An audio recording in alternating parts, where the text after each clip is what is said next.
This is where I bought my first bag of heroin. It was 1980. I was 24 years old. But in a lot of ways, my whole life up to that point was leading to this address. Western Massachusetts, the unlikely new frontier of America's war on drugs, where heroin has become an exploding problem that's begun to touch nearly every family. I took a walk through this beautiful world, felt the cool rain on my shoulder, found something good in this beautiful world. I felt the rain getting colder. Sha-la-la-la-la, sha-la-la-la-la-la, sha-la-la-la-la,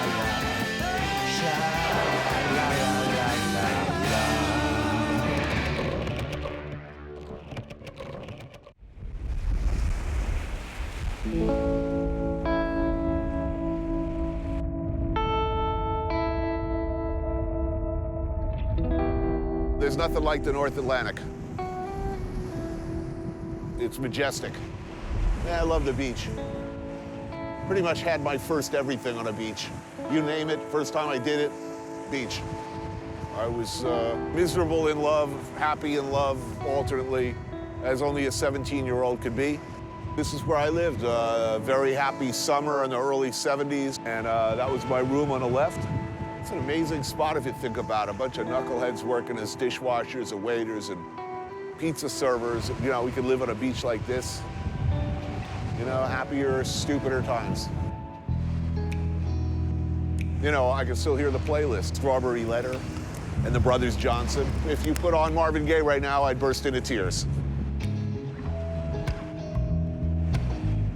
What do? You're young, you go to the beach, you know, you get laid and you get high. It was here, all the way out at the tip of Cape Cod, Provincetown, Massachusetts, where the Pilgrims first landed. And it was where I first landed. 1972, washed into town with a head full of orange sunshine and a few friends. Provincetown, a wonderland of tolerance, long-time tradition of accepting artists, writers, the badly behaved, the gay, the different. It was paradise.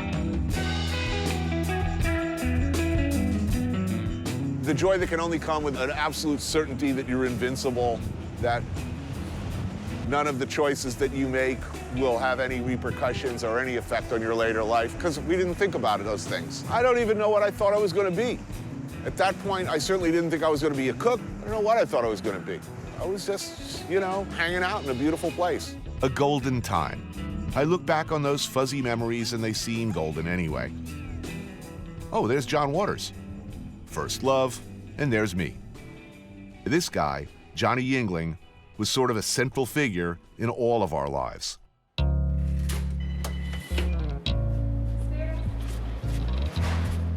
Well, my name is John Yingling, and this is Spiritus Pizza. It's been here since 1971. This town is everything to me. Provincetown is a really special place where people can be themselves. We all did drugs, acted young and crazy, and Tony was probably a little wilder than some and not as wild as others. But he was always the guy who I always liked. And you let me sleep on top of the walk-in. Right, I actually remember that. Spiritus.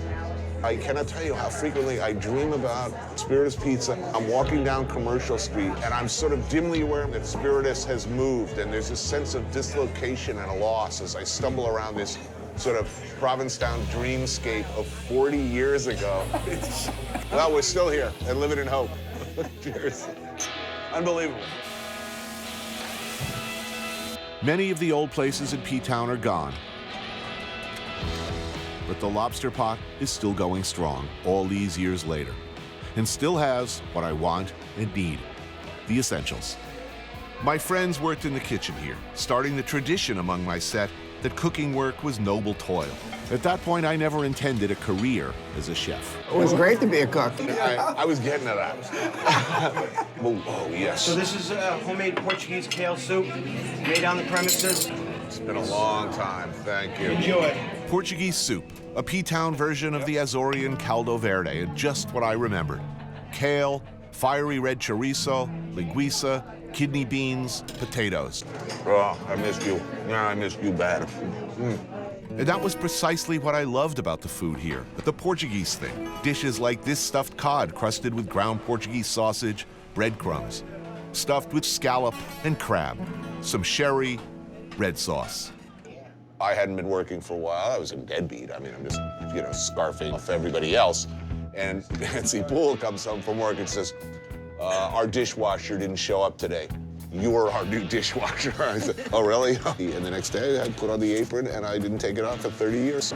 I'd wake up, and all of us go to the beach, hang out on the beach till like 2 o'clock, 3 o'clock. Yeah, it was fun. Roll into work all night, drinking, getting high, drilling out food. You got all the food you wanted, all the liquor you wanted. All the sex you wanted. All the sex you wanted. It was true. It was fun. We had a great time. And yet you were still an essential part of the economy. It was a lot of fun, believe me, I remember. The flagship. It's where my cooking career started, where I started washing dishes, where I started having pretensions of culinary grandeur. It would seem like a good gig for anybody. Who else got to live like that during that time? You had to sort of be in a band. And here we were, we were dishwashers. Now you get a little older and you get a little more sense and you realize that, you gotta, pace yourself a little bit. Otherwise, we still wouldn't be here. Well, many of our friends from those days that didn't make it. Many of my friends are dead, yeah. As you were. Keep drinking, keep drinking. Thank you. Thank you, Tony. This place has been here forever. It used to be the back room. Back room's still there. See, it's all falling into place again. Yeah, it's not that much different. It's early spring now, but come Memorial Day, it gets crazy around here and doesn't stop till Labor Day. Provincetown was always gay-friendly, in my time and way, way before my time. And this place, the Atlantic House, known always and forever by locals and visitors alike as the A House, is America's oldest operating gay bar. Everybody has come through these doors, so to speak. Most notably, a naked and frolicking Tennessee Williams. Is the floor still shake, or did they fix it? No, when that's we really changed it, too bad. everybody got seasick and started tripping. Now that it's even, they all say, let me have a cocktail so I can get my sea legs back. Oh, really? Yeah. April Cabral owns the joint now, taken over for her father, the legendary Reggie Cabral, a forward-thinking dude, if there ever was one. It was built in 1798. How long in the family, in your family? Over 75 years. My father, during that time, he had Billie Holiday appeared, he had Nina Simone, Ella Fitzgerald, all the big names of jazz. How has town changed? Has it changed? Oh, I think tremendously. Gay lifestyle is much more accepted. Look, in 1972, my feeling was that this was a gay town and that I was here at the pleasure of, somebody else, which is sort of the opposite of everywhere outside of here at that time. Oh, yes. This was a largely Catholic, Oh, yeah. Portuguese, conservative fishing community, but it was also known as Helltown. It was Helltown. That's where the Puritans sent their rejects. Right out here. Right. Farther out on the hook. That's not kidding. Provincetown, I think, always had the mixture, really, of the bohemian people and the fishermen, the pirates, the writers, the drunks, all that. Anyone who had a lifestyle outside the mainstream was welcome here, pretty much. Whatever floats your boat, It's all good. Oh, how I wish we could both go back to that summer.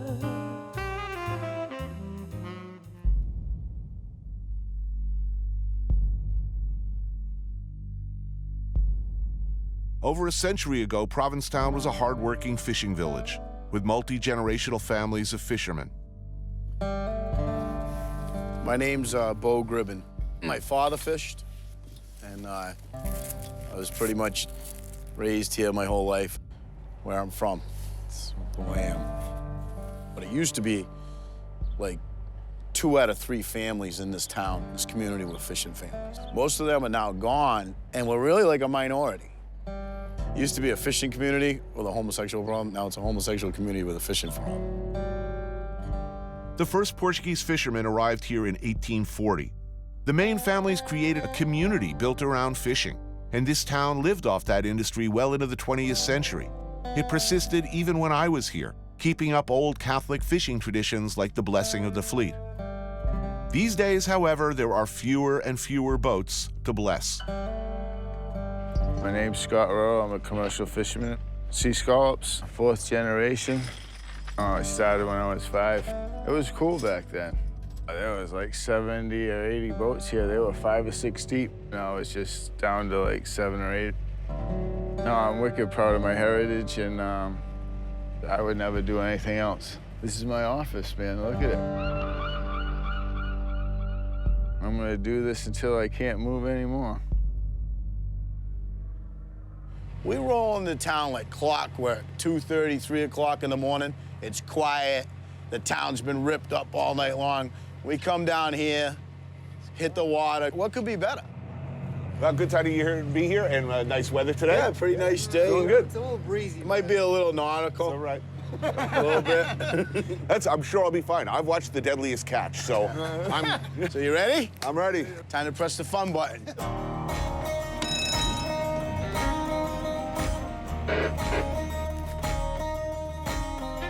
Clear. All clear. Used to be that it was the best thing in the world. We were like, the greatest thing about fishing was you were kind of like a cowboy, like a pioneer. You could go out and as hard as you could push, competition was welcome. We were fiercely independent. That independence is like little by little by little taken away. Is there a limited number of stuff out there? Well, there's a total allowable catch. We're on a 600-pound trip limit right now. And the payout ain't much. Do the math.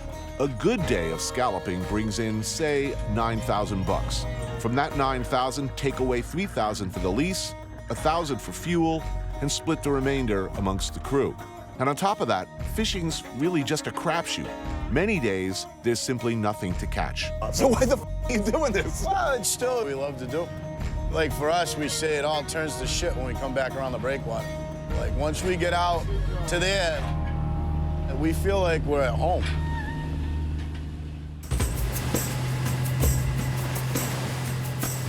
Like I said, it ain't easy. Today, according to Bo, Scott, and Zeb, this was just a little breeze.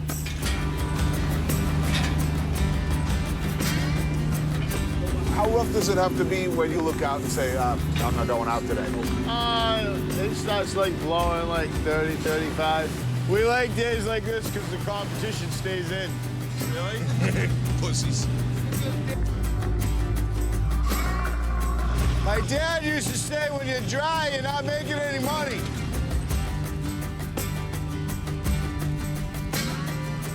We're fishing. So it's taking a snap and come flying back, take your head off. Not too often, no. I hate when that happens. Yeah, it's a bummer. In the summer, you'll be able to smell the coconut. Another big trick we have, because now the guys decided they like this part of the beach, right? So they're all out here nude sunbathing. So I pick up my glasses and I tell them, wow, look at the breasts on that girl. And you give it to them and they see something they weren't expecting to see. It works every time, though. Can't believe he didn't cook nothing. Can't believe it, man. What? Got Anthony Bourdain on deck. We don't even have nothing to eat. The best part of it, the anticipation to see what's in there. So every tow, I'm like, I just can't wait. You're like looking, you're like, what's gonna be in there? What's gonna be in there? Sometimes it's a disappointment, but a lot of times it's a disappointment.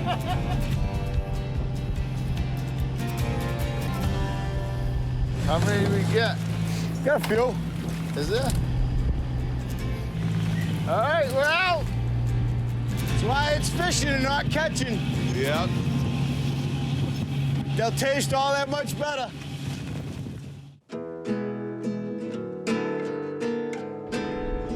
This place had been here forever when I rolled into town. How long has this place been open? For our time. I think this is the only place in town that's unchanged. These are paintings of customers? Yeah. How long do I have to drink here to get my face up there? 40 years? Couple more years. Yeah, at least. Back when I worked in town for fishermen, there was the Forecastle, Cookie's Tap Room, and this place, the Old Colony. Of the three, It's the only one left. Yeah, baby. Oh, wait a minute, I recognize these. Yeah, you guys eat scallops? Yeah. As brawny, hardworking men of the sea, we deserve these beers, these finest of all oysters, the Wellfleets. Wow. The finest oysters known to man. How are you, man? These are fantastic. Wow, what a treat. Is there going to be a next generation of fishermen in the family? What happens after you guys? It's gonna die. The next generation of fishermen that are like coming onto our boats, they're opportunists for the income. It's not for the love of being on the water. This is the end. The fisheries is gonna die. Cheers. All right. Thank you, guys. Cheers. This is going to end badly. Hey. Cheers. Cheers to you.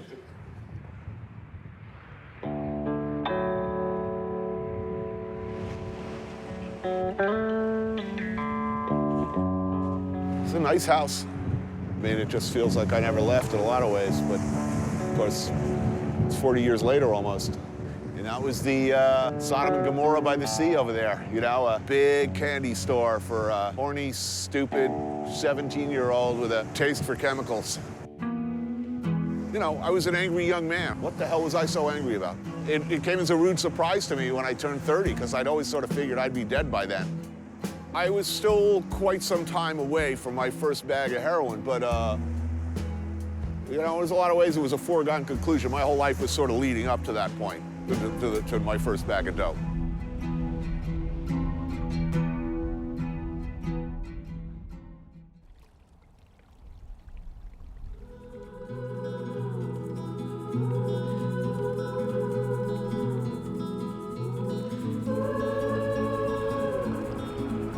I left Provincetown with restaurant experience, a suntan, and an ever-deepening relationship with recreational drugs. I went to culinary school, then to New York City, and never returned.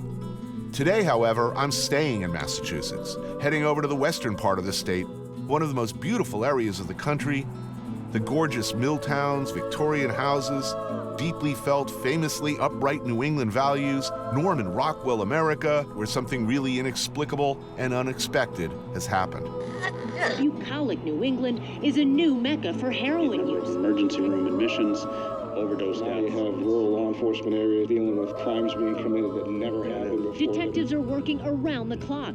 Dealers are making a killing. Not New York or Baltimore or LA or Chicago, but rural towns like this one are now statistically ground zero for the heroin epidemic. What the hell happened?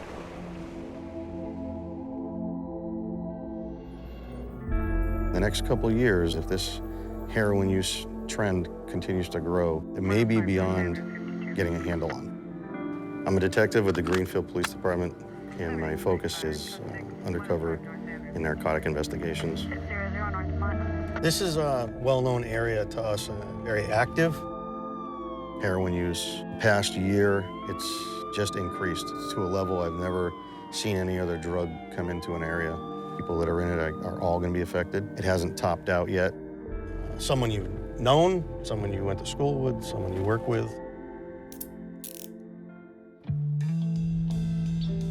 So, Sonny Crockett gets a Ferrari. What's wrong with this picture?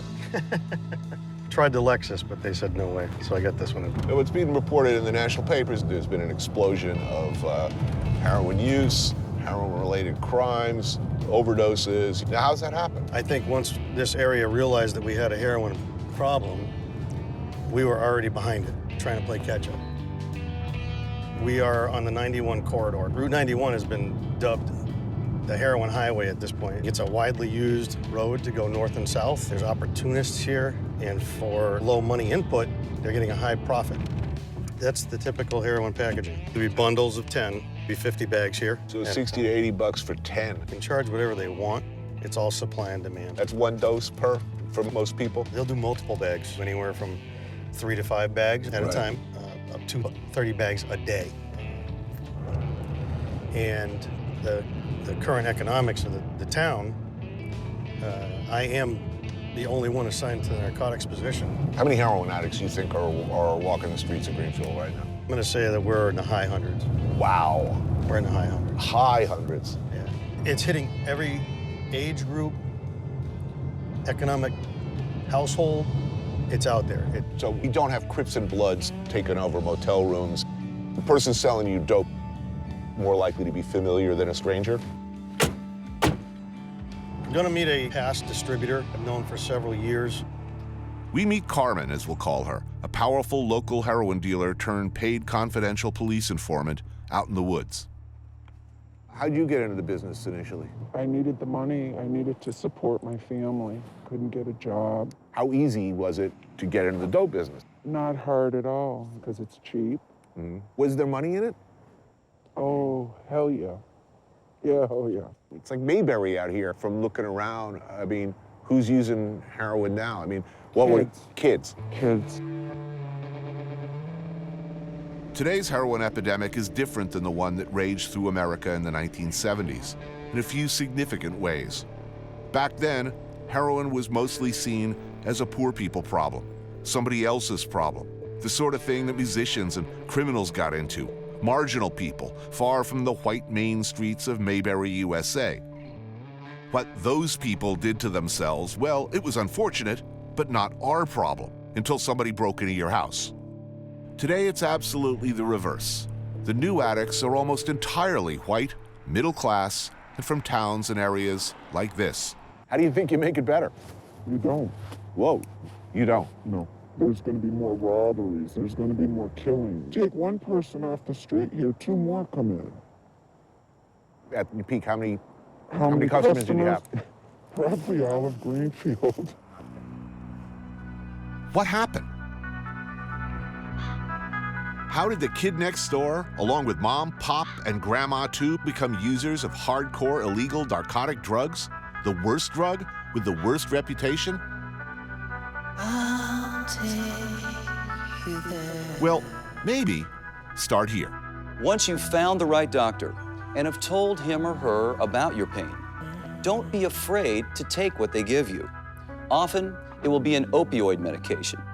Here's a 1996 promotional video from the fine folks at Purdue Pharmaceuticals. Sent around to doctors, it encouraged them to prescribe the latest, newest, most wonderful drug for long-term pain management, OxyContin. Some patients may be afraid of taking opioids because they're perceived as too strong or addictive.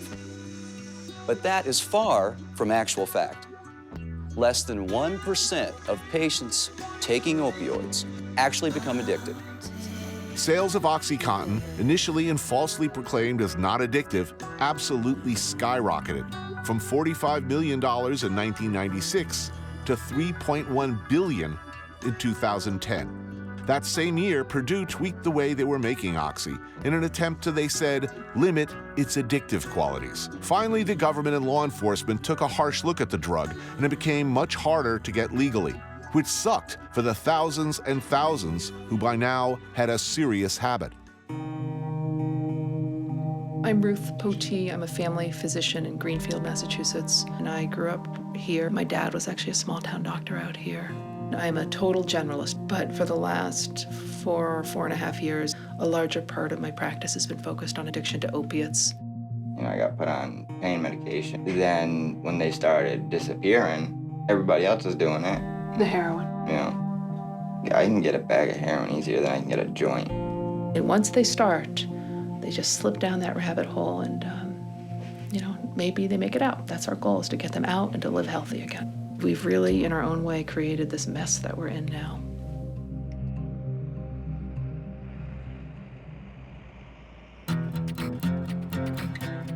In downtown Greenfield, the People's Pint, an eco-conscious, locavorian pub that brews its own beer, uses only farm-fresh ingredients, and composts its leftovers. It's where I meet up with Dr. Potee for dinner. I guess my first question is, who's doing dope? Everybody starts with pills. There's nobody who Everybody. Everybody starts with pills. There's nobody who goes from marijuana to heroin. There's an in-between step. Always pills. It's pills that people get from their doctor. From me, particularly the young people, had an injury, a sports-related injury, had their wisdom teeth out, and they felt awesome on the drug. And they were like, how can I get more of that? After 3 to 6 months of looking for more of that, they couldn't find it, and then they jumped. Is it Big Pharma's fault? Is it doctor's fault? Is it who made a mistake here? So I think it's complicated. I'm not going to say there's one entity here that's responsible, but there was a lot of money to be made by promoting the treatment of pain to the highest level. And Big Pharma made a lot of money on this. And I was taught in residency, you give people as much pain medicine as they need, you get them out of pain, we will judge your hospital, we will judge your emergency room based on your pain scores. That's how we were taught. And we were also told these medicines aren't really all that addictive. We started handing out pills like crazy. 100 million Americans have chronic pain. So we did a disservice as doctors and as prescribers. Like, we took data that was bullshit, right? And then we went forth with it and said, oh, prescribe it to everyone. They won't get addicted. We know what we're doing. Guess what? We didn't know what we were doing.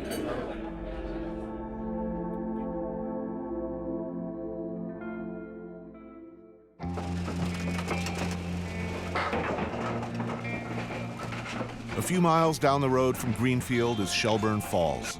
The good old days that everybody used to talk about back when I was a kid.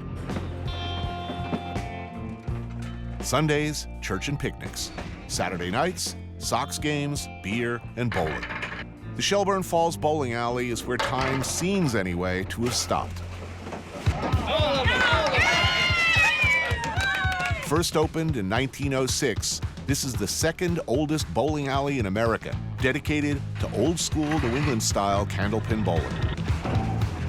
The Holy Rollers, a crowd of septuagenarians who grew up in Shelburne and plan, and this is a reasonable expectation, to kick my ass. They've been playing here since the 50s. I was never allowed to come near the bowling alley.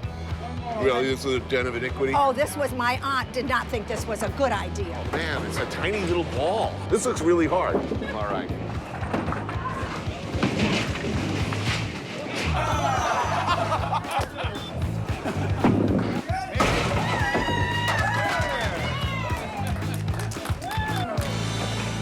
It's very different, Shelburne Falls. I grew up here. Right. Very different. People don't know each other as well as everyone used to know each other. When I grew up in Greenfield, everybody had jobs. I worked from the time I was 13. If I had to go back there now, I don't believe in drugs. I don't have anything to do with them. But what choice would I have? Standing on the corner? I probably would get into a business. What's a good business? Well-paying business. I'm sorry. I mean, that's where we are. Yes, it used to be a very different world, towns like this one, and there were many. But like everywhere else, it seems the mills, the factories closed down, and with them a certain kind of social contract with the people who worked there. My name is Ed Gregory, originally from Turners Falls, born and brought up here, born in 1945. My father was an employee of the Strathmore Mill, as was my grandfather. During the heyday, there were 3 paper mills, a cotton mill, a silk mill, a foundry. It was just a beehive of activity here. Back then, a company town like this, the company actually took care of you. They built and provided homes for their employees, schools. The river provided energy. The company provided nearly everything else. The heyday is gone. People are definitely struggling to find work. The town just kind of died during the 80s. When the folks came to work, they were immigrants. Attracted by the manufacturing here? Correct. You know, made it a possibility of owning a home in a real decent part of the county here.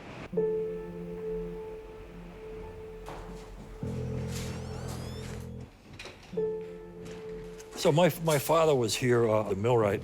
A millwright's job is a jack of all trades, if you will, if there was something that needed to be repaired. So you could work in a mill, live in a nice home, send your kids to school, make a living, all on a mill salary. You bet. It's unthinkable now, almost. What happened to the business? Things are going to other countries, but not coming back to the United States. This time became redundant. Correct. Again and again, all over the country, I keep running into situations like this, where industry has died or fled or simply relocated. I meet people like Charles Garbiel, hometown heroes who, for some reason, though they could probably go anywhere, take their skills and return to where they grew up. Shady Glen Diner. Today's special, a tribute to the old European immigrant culture of the area, the New England boiled dinner. So I hear rumors of corned beef and cabbage, is that right? Yeah, we do, every week we do a corned beef and cabbage dinner. slowly cooked corned beef, boiled potatoes, steamed cabbage. Wow, that's a beast. Awesome, thank you. How long have you been here? 2 years. Were you from this area? Yeah, I grew up here, and I've been coming here since a kid, and went through a few owners, and then it came up for sale, and decided to give it a shot. Generally speaking, who are your customers? Most of them, they're retirees. They've been coming here since they were 30. And this you don't see so much anymore. Dino-era homemade pies, and lots of them, all baked on premises.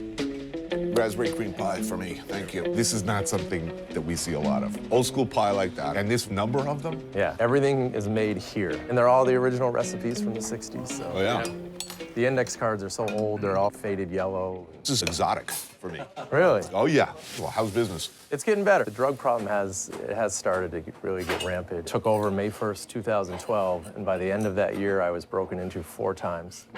It wasn't just me that was broken into, it was multiple businesses time after time. I came in one morning to open up, and I actually had a guy in front of the register, and he got up and pulled a knife out. I realized it really wasn't worth anything over a knife, so. I think what you're doing here is terrific. I mean, you know, our man can go and get a good hot open turkey sandwich and a good slice of pie. It's a beautiful thing.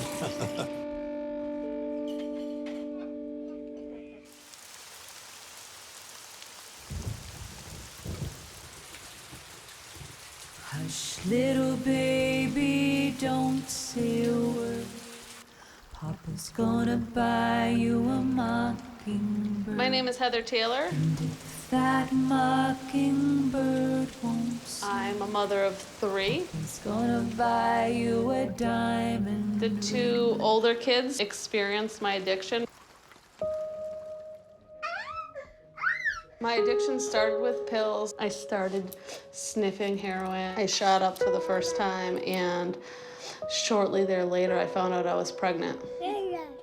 I had my daughter. She was in the hospital for 6 weeks because she was addicted to the methadone, and I had to watch my baby go through withdrawal. My son was 4, and my daughter was 6 weeks when they were taken away. I lost my kids for 33 days shy of 2 years. I became serious about my recovery. So is this the bad part of town, or is this just a place where you're unlikely to be people to find you? Just a place where people are unlikely to find you. I wouldn't necessarily say there was a bad part of Greenfield. I mean, it's probably pretty spread out bad, I guess you'd say. So what would you do? Would you come here to shoot up? Yep. You know, we'd go down here and just hang out down there. I bet if we walked along here, we'd probably find needles and bags and, you know. So basically you'd come down here, shoot up, and then where are you gonna nod out? Just sit down and... Just sit down and hang out, or if it's a day like this, probably just hang out under the underpass over there. Not exactly La Vida Loca. No, as you can see, all the trash and yuck. It's dirty and gross, and there's probably people who live down here. Really? Yeah, there's a lot of homeless people in Greenfield. What do you think now, like when you see somebody like who's clearly junk sick on the street? You know, it gives me that yuck, sick feeling, and it scares me. Like, it reminds me why I don't want to be out there. It's just scary. A friend of mine overdosed January 1st of this year, and my brother-in-law overdosed in Wendy's bathroom, and they found him, and they brought him back to life. He was dead in the bathroom. Mm-hmm. So this is my Narcan. I carry this around. I have one of these in my house, and I have one of these in my car. I have a fear that my husband's gonna relapse and I'm gonna find him dead. You just put this in here and squirt it up their nose. Now, in most cases, as I understand it, they're right out of it. I mean, Yeah, they're right what's out of it, happening? and they're instantly sick. They don't wake up happy, but they wake up. But they wake up. Hey, you're in a piece where you walk to the bathroom, and there's somebody's somebody on the blue floor. there. Oh, you saving their life? Yep, I'm saving that life. Absolutely. And then kicking their ass.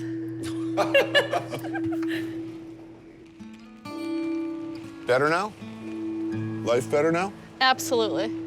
My kids have been home 3 years. You know, I no longer have to watch my back. You know, I live a pretty straight and narrow life, which, you know, people might say is boring, but I love my life today. I'm grateful. Where are we headed? This way. Okay. To the Recover Project. This is where my recovery started. Started nearly a decade ago on one of the two main streets of Greenfield, the Recover Project is community-based, an open arms program aimed at helping addicts stay clean. Given the opiate heroin epidemic in our community, we'd like to start the conversation, just kind of sharing with one another, you know, what happened at that point of our life, what that was like. So as a child growing up in a home in addiction, I didn't understand how they could do all the stuff that they did to me and my brother and sister. Like, don't you love me enough? Then I became a mother, and then I became a heroin addict. And I did all that stuff to my kids. My doctor was my biggest drug dealer. I fell down a flight of stairs. I'd just been married, had a baby, was working 2 jobs, college on top of it. Next thing you know, I'm on these prescriptions. That's where it all began for me. What are the odds that you're gonna own a house? What's the odds that you're gonna have a nice car? Any car, a place to live, all that stuff? Seems less and less likely all the time. Contrast that with what happens when you stick a spike in your arm, and why wouldn't you? So I have this picture in my head of when I got the phone call that my daughter's father had been in the accident and I had just had a C-section. And they come in with this needle to give me Ativan, I think, and all I really needed was a hug. Like, I just needed someone to come up to me and give me a hug and say, I care about you, Caitlin, and everything's gonna be okay. I'll tell you something really shameful about myself. The first time I shot up, I looked at myself in the mirror with a big grin. You know, something was missing in me, whether it was a self-image situation, whether it was a character flaw. I came from a, stable family, the suburbs, I had a lot of advantages. There was some dark genie inside me that I very much hesitate to call a disease that led me to dope. I didn't have anyone else who could have talked me out of what I was doing. An intervention wouldn't have worked. I didn't have a child. I have a 7-year-old daughter now who I never would have had. I never would have thought. I looked in a mirror and I saw somebody worth saving, or that I wanted to at least try real hard and save. Anybody could find themselves very easily in this situation. And, I look back on that and I think about, what I'll tell my daughter, that was Daddy. Ain't no doubt about it. But I hope that I'll be able to say that was Daddy then, this is Daddy now. That I'm alive and living in hope. Nice. Thank you, guys. Thank you.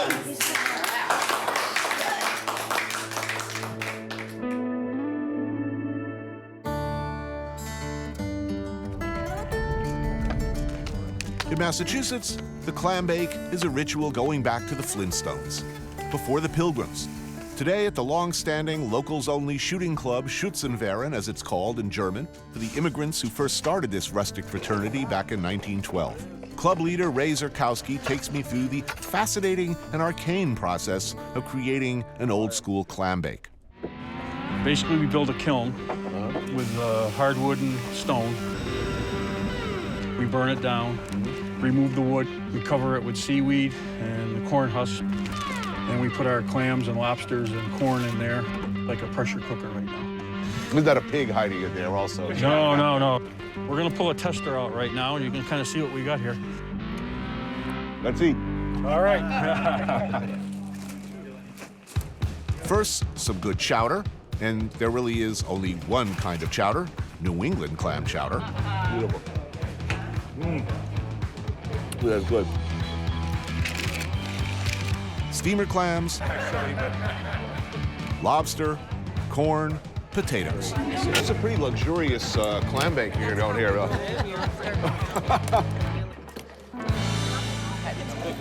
That was amazing. Everybody's attention for a second. The Opioid Education and Awareness Task Force came together several months ago. I don't think we realized how quickly this could turn into a crisis for us. Everybody in this room has been touched by or impacted by narcotics in some way. The Franklin County Opioid Safety Task Force is a grassroots response.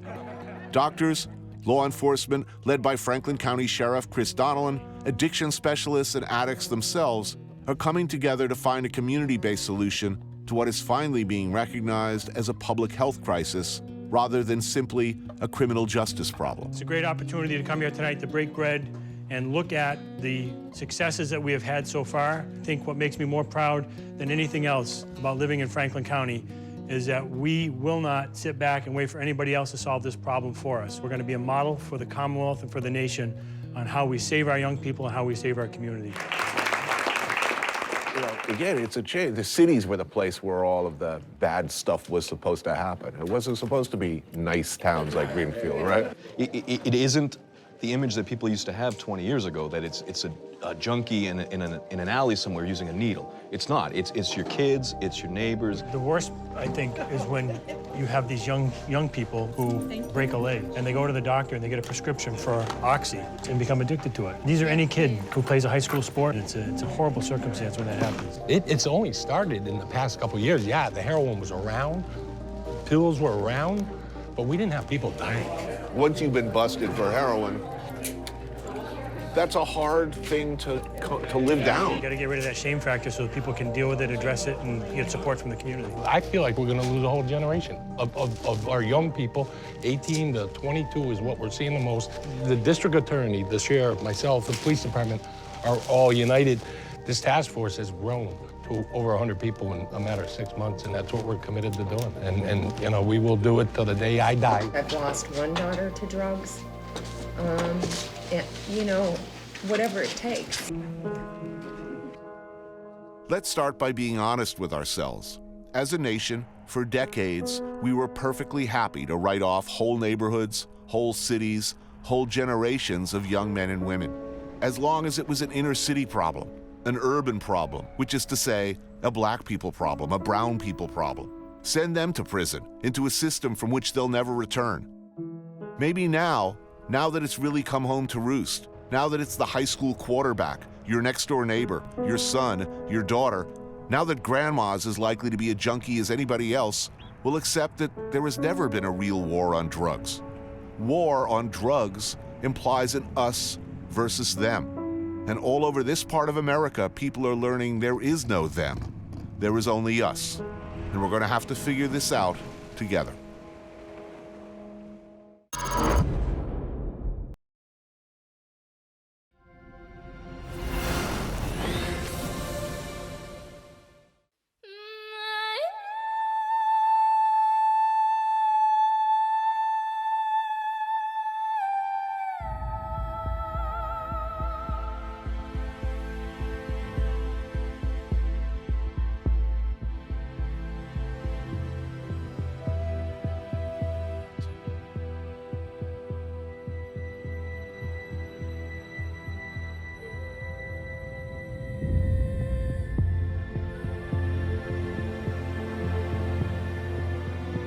What are our expectations? Which of the things we desire are within reach? If not now, when? And will there be some left for me?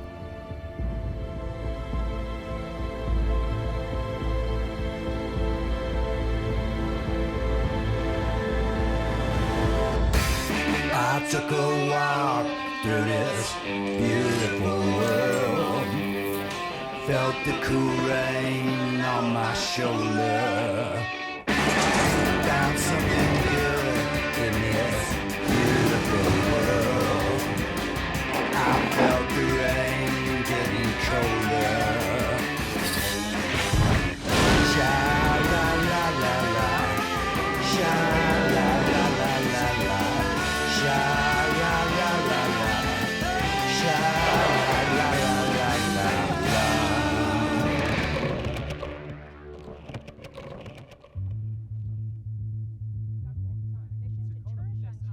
China's younger generation is driving a growth in consumption. Buying power, which is coming from This is where the real power is, China.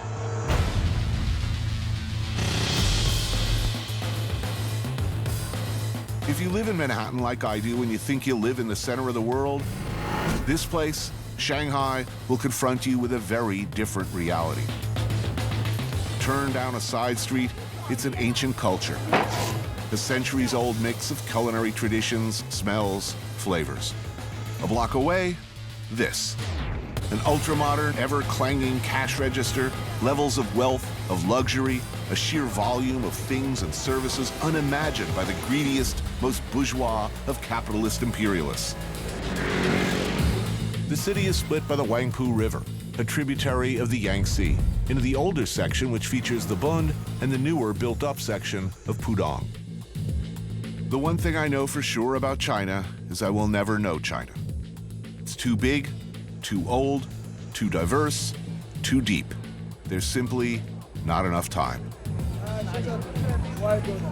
That's for me the joy of China. Facing a learning curve that impossibly steep. The certain knowledge that even if I dedicated my life to learning about China, I'd die mostly ignorant. That's exciting. It's too much, and it's changing so fast. China has a population of around 1.3 billion people, and the number of them who are joining an explosive middle class demanding their share of all that good stuff, infrastructure, the clothes, the cars, the gas to fuel them, as well, it's the engine that might well drive the whole world.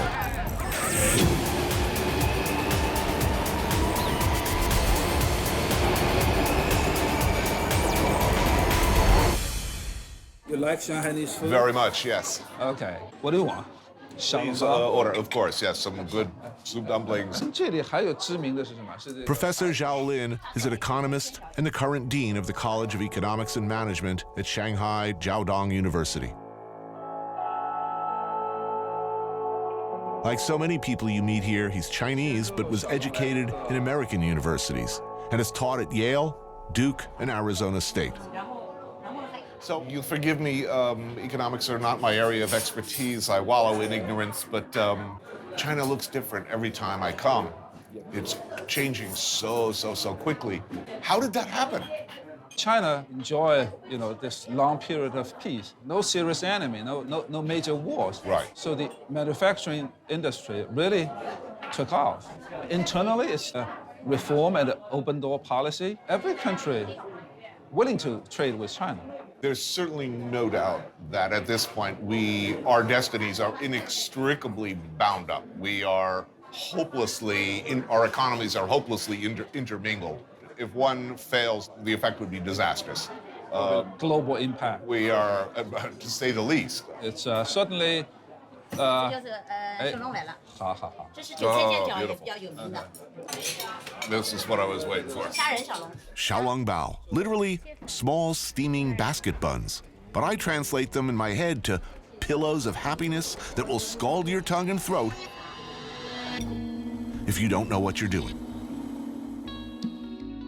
Look, there are a lot of reasons to come to China, and to Shanghai in particular. But these babies, done right, these things alone are worth the trip. Ground pork and shrimp, folded exactly and always 20 times inside freshly made, individually rolled out dough. As they're steamed, the delicious fat renders into a soup of the gods, which then, if you're not careful, causes unforgettable maxillofacial damage as it changes your life forever.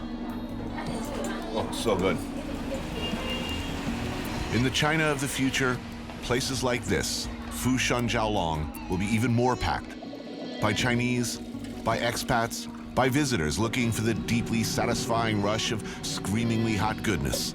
The chewy, deeply savory, fragrant, perfectly shaped and folded, ballistically designed delivery vehicles for pure pleasure. And the allure of Shanghai-style pork chop, jiaozhu pei, served with la jiangyo, the local take on Worcestershire sauce. It's irresistible.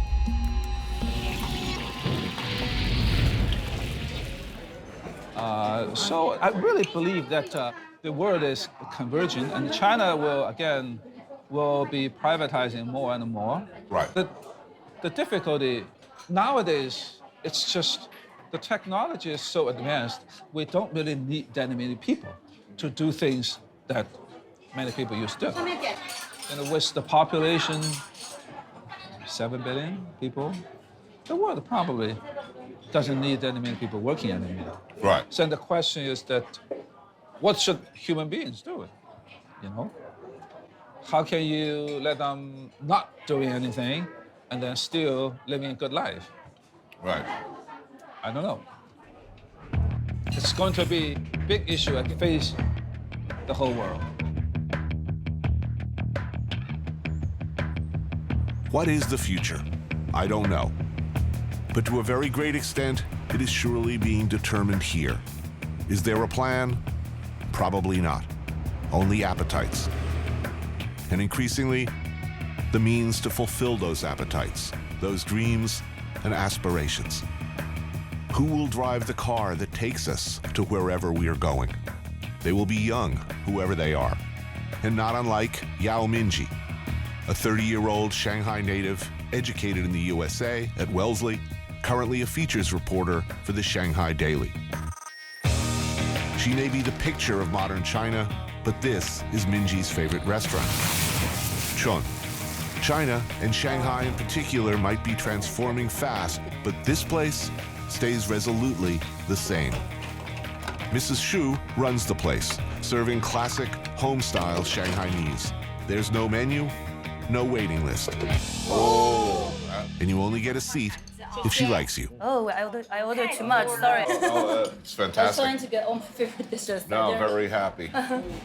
We're joined by Mingji's friends, Lu Jing, an artist, and Matthew Lei, a restaurateur. This looks fantastic. How do you eat these? Whole? I eat them whole because I really like this. Ooh. That works. Good, yeah. Oh, they're good. I think they cook it in a few seconds. That's the secret. Youbao sha are tiny little shrimp, deep fried first, and then quickly tossed in the wok with garlic, ginger, salt, and soy. What is classic Shanghainese food? What's distinctive about it? Well, this, for instance, it's often black or dark and heavily inflected with oil, soy, and sugar. Shanghai is and has been for some time a city of immigrants, and the food reflects that genealogy. A combination of people from neighboring Zhejiang province, known for their liberal use of sugar, soy, and vinegar, and from Jiangsu province, known for fresh ingredients and attention to preserving the aliveness of its dishes. It's the best of both worlds. Great sauces, great ingredients. There's Hung Shao Rou, braised pork belly in a deep red glaze of dark and light soy sauce, cinnamon, sugar, and anise. Hung Shao Chong Yu, a small fish poached first in rice wine, salt, and light soy, then fried in ginger, garlic, oil, more soy, and sugar until the liquids reduce into a gorgeous, sticky sauce.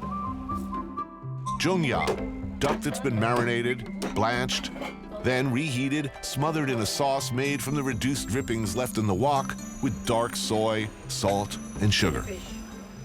And this to round things out, Yandu Xin, a clay pot soup of bean curd-based stock with salted pork belly, tofu ribbons, and bamboo shoots. Oh, good flavor. This is a socialist country, supposedly. Yeah.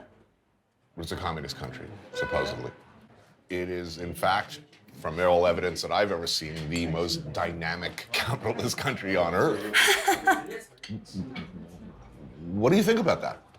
I think a lot of my Western friends come here thinking China is a posh version of North Korea or the party controls everything. But they come here, they're surprised. It's actually not that much.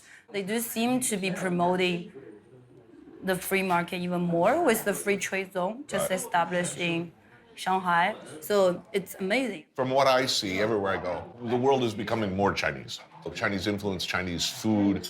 If you build a casino in Vegas or a hotel in Singapore, you have to consider what will the Chinese think. Is that exciting? It's exciting that we finally have an influence that we wouldn't. Like China is sort of in the spotlight, in the center of the stage now, that we wouldn't have dreamed of, like, say, only a decade ago. For me, I think, the communist menace that we used to always talk about in America, I think the most terrifying scenario is that China becomes a completely free market, non-socialist, non-communist society because you'd bury us.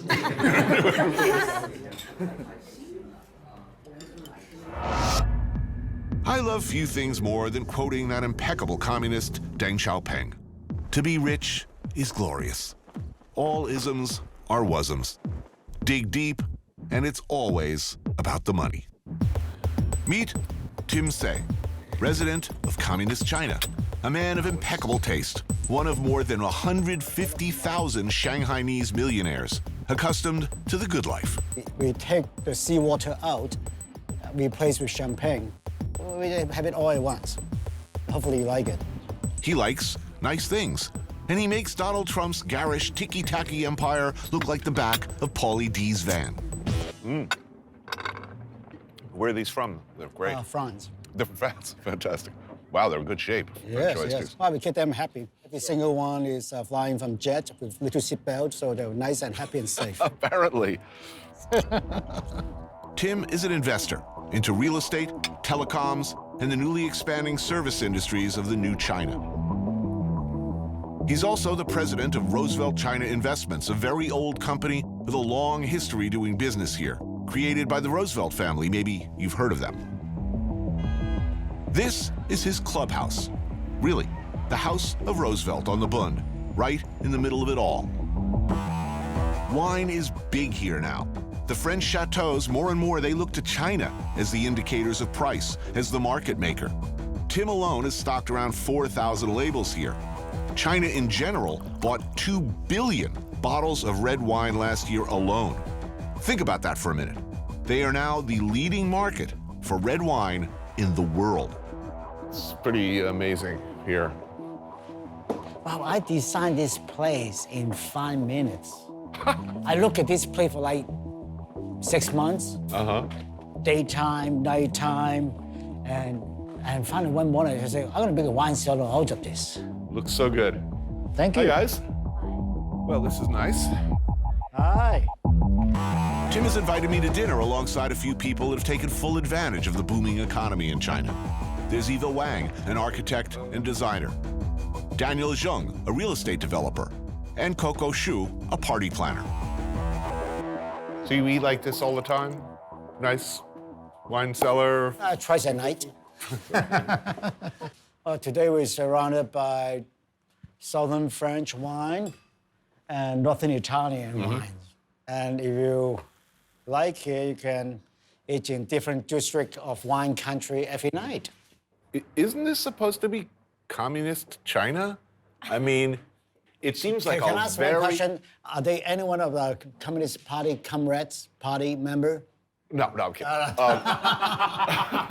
I'm a bit of a red diaper baby, but no, what I mean to say is, it just seems that the realm of the possible here is very big.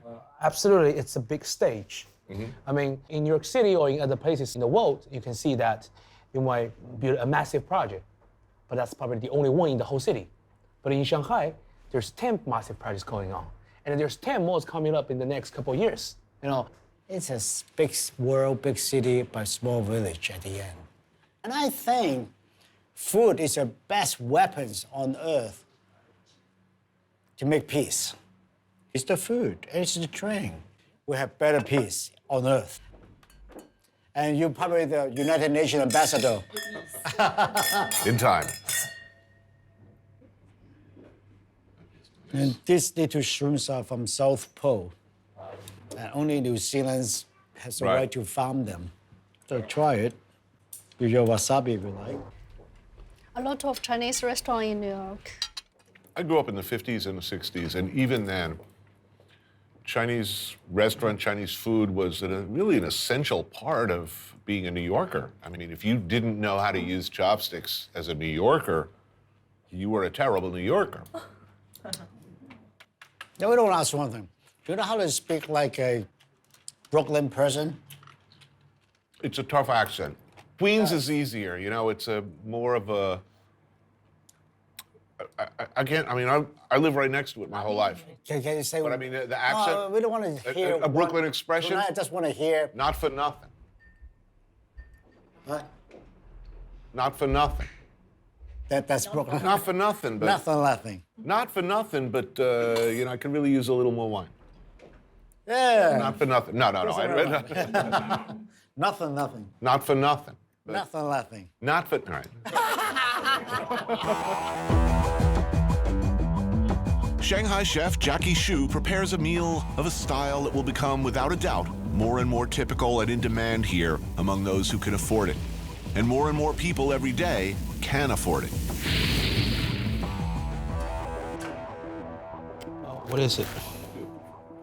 So we have tomato and potato, and that's it. What else do we have? Roasted tomahawk.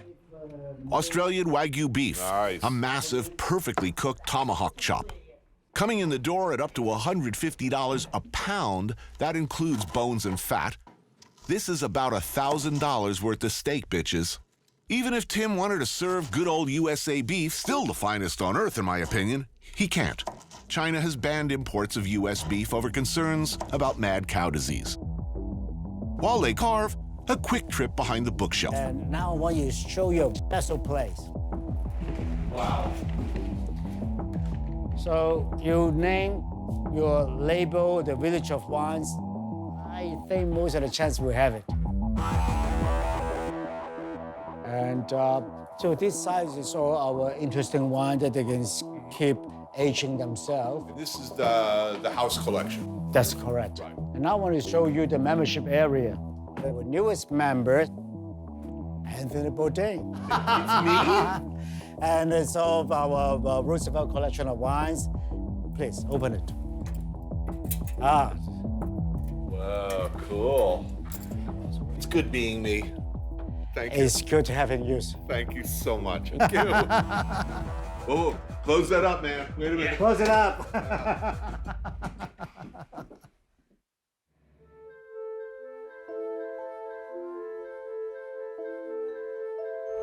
Here's the thing. Even with the modern China rising out of the ground all around you, even with all the things, the same things you see for sale everywhere where people have money these days, even with all that, there's still this China. Shoning Road, just south of People's Square. It's still happening. The good, old stuff. The China you first fell in love with. Walk down the street and look in any direction, and there's something to eat. I may not know what it is immediately, but chances are, it's good. We talk about foodies, and what the hell does that mean? By current definition, best I can understand it, that makes just about every Chinese person I ever laid eyes on a foodie. Which is to say, a perfectly reasonable person who enjoys and pays attention to where the good stuff is. Look at this, one street, and look, stuffed oysters grilled over charcoal. Snake treats? Why, yes. And yes, it does taste kind of like chicken.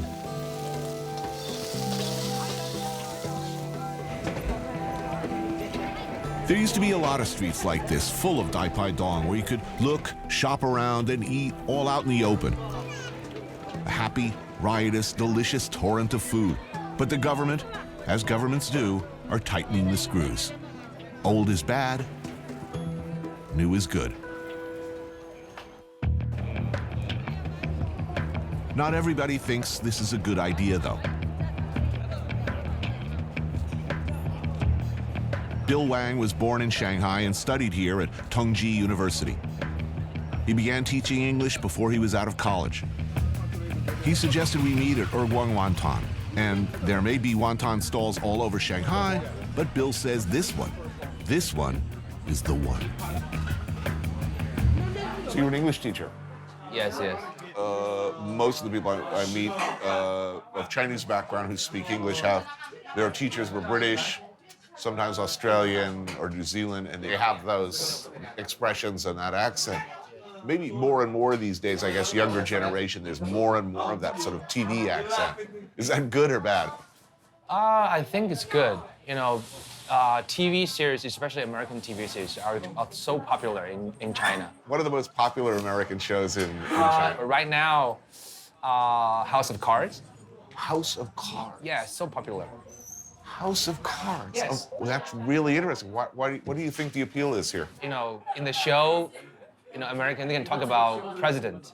Right. In China, there's no way you can talk about those sensitive topics. So many people love that show. It's really, really good. Wow. That's really a surprise to me. Wow, these are huge. Yes, wonton. It's okay, just put it in. There you go. Good. Is it good?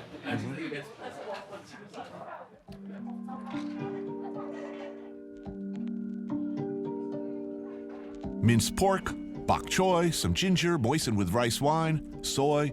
It all gets mixed up nicely and folded into the dough. Boiled till just right, then sauced with a powerful mix of soy sauce, vinegar, chili sauce, sesame oil, and peanut butter. So you got a kind of sweet, savory, acidy, salty, spicy, umami thing going on with every bite. You want this. Believe me, you want this bad. In fact, you need it. What do your students want to do when they enter the professional field? What's the dream? I think this generation, a lot of them are lost. They don't know what to do. If you ask like a university student, what is your dream? Right. My dream is to buy an apartment in Shanghai, buy a car, that kinds of things. Are there enough jobs for everybody? It's becoming more and more competitive. Right. Everybody wants the best job, but it's only very few of them out there. But I think there's like a huge gap between company and new graduates. Right. Company wants experienced workers. Right. The new graduates also want a good job. Now. But now. They are not ready for it. Right. So they don't want to do some, hard work, start from scratch. Right. So that's the problem, I guess. It looks to me, China in general, Shanghai in particular, is changing very, very fast. Very, very fast. Every time I come, it's different. And in your recent memory, in the last 10 years, what's the most noticeable change to you? Food like this is becoming more and more difficult to find. But this is handmade. And I think it's real food. It's not very expensive and it tastes great. But a lot of food are, processed food right now. And also, of course, it's internet. It has pros and cons, of course. The good part is that you can get information easily. Right. The bad part is that people don't talk to each other. Even like two people go to a restaurant, like a couple, they take pictures and use their cell phone, they don't talk to each other. They're communicating with everybody else in the world, but who's at the table. Maybe they don't enjoy their life, or what's the point, right? So I think it didn't happen until you tweeted, as we say. Oh my God.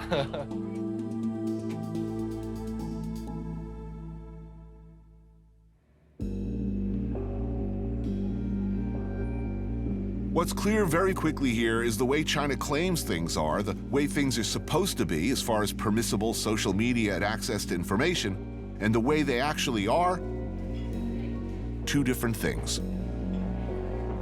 Meet Thomas Yao, hacker turned entrepreneur. He recently received significant startup money to build what he calls an open source project sharing platform to connect Chinese college students with the world.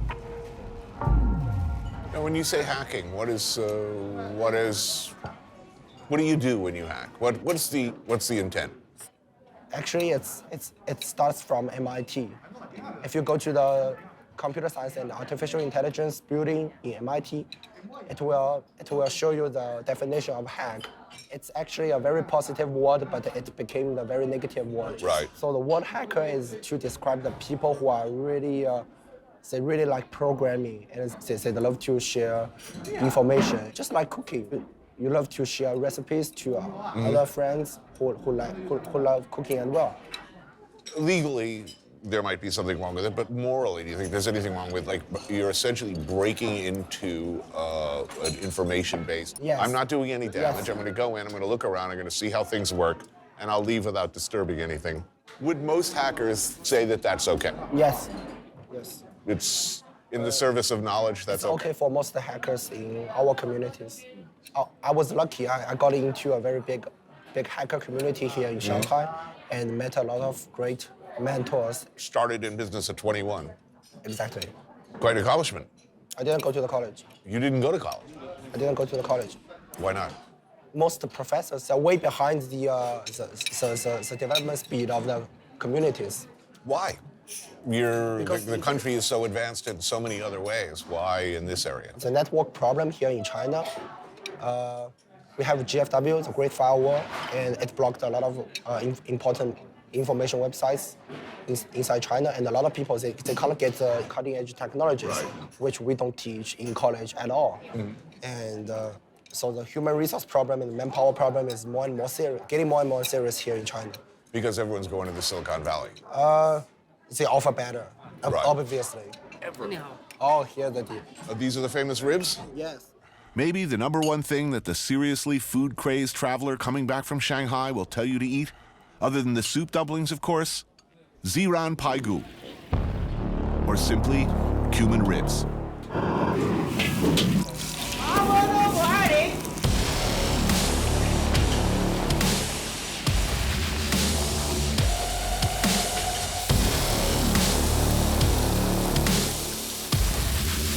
It takes 2 cooks working at once to make this dish.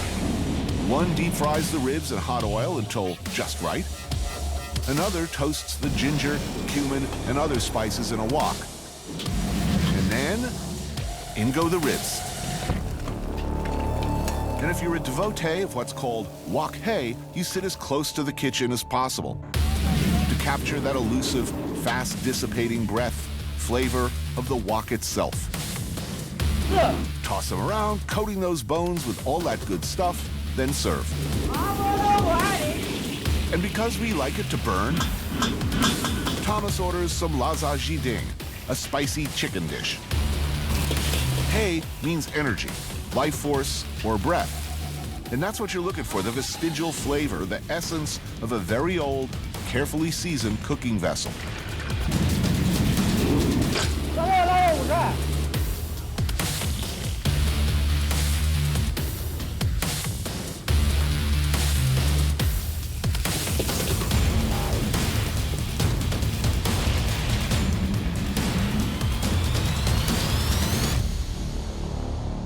Oddly enough, Thomas tells me there's no Mandarin, or at least Shanghainese, word for wok.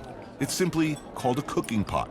To which I say, I really do know nothing about this country. Oh, fantastic. Wow. It's actually so-so. Yeah? It's actually so-so. No, you're not loving that? Not too good, but it's not bad. To me, and I've eaten a lot of food, look, this is spicy, fresh, bright, vibrant. After this, I will take you guys to I will take you somewhere better. So are you a foodie? Yeah, I eat a lot. Were you born here? You're from Shanghai? Yeah, I was born and raised in Shanghai. At least in modern times, it's hard to imagine that any place has changed as profoundly and is changing as quickly as it is changing here. We really feel proud. Really feel proud. Our qualities of life is improving really, really fast. In a poll, 85% of Chinese who were asked the question, do you feel that your life will be better next year? 85% said, yes, it will be better next year. This is an extraordinary number. I don't know a lot of other countries that would say that. Yeah. Well, that looks great. Oh, the famous chicken. So good. Not bad. You know, I'm finding this food really, really delicious. And you're saying it's okay. It's really so-so. Wow.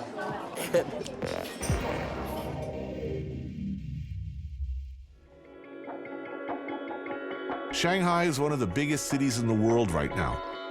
A global financial center and transportation hub and the world's busiest port. You can smell the money. But maybe the real story is the newly emerging participants in global capitalism. The middle class, the working class, who also want flat-screen TVs and cars and vacations and the promise of better for their kids. Take this couple, Typical working-class Chinese from the workers' paradise. Mei Ning, a bus driver, and Dong Yunyang, his bride-to-be. Today is their wedding day, and custom must be observed. When it comes to weddings, the Chinese have always gone big, and these days, bigger still.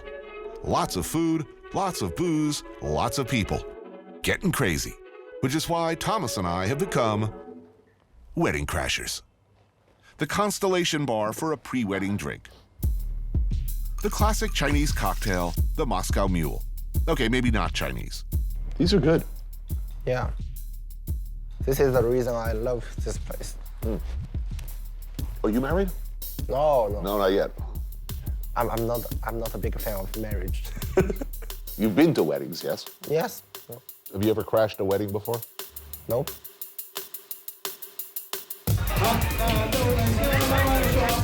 It's gonna be a little weird. I mean, we don't know anybody there. How do you do? Well, I hope the food's good at this thing. You probably have a lot of drinks. It could be really crazy. You know? Oh, really? Yeah, yeah. Uh-oh. They drink a lot. Really? So, ready to crash a wedding? Yeah, let's do it. All right. Cheers.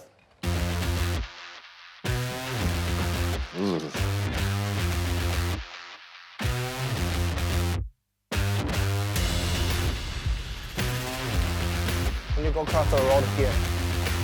Yeah. A Chinese wedding is not cheap.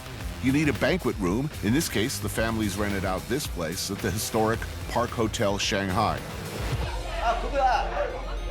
Chinese weddings, generally speaking, mean the presence of a number of formalities. First, meet the bride and groom upon entering. Red envelope, also known as the hung bao. Like in Goodfellas, it's a little something for the bride and groom. Help them get started in their new life.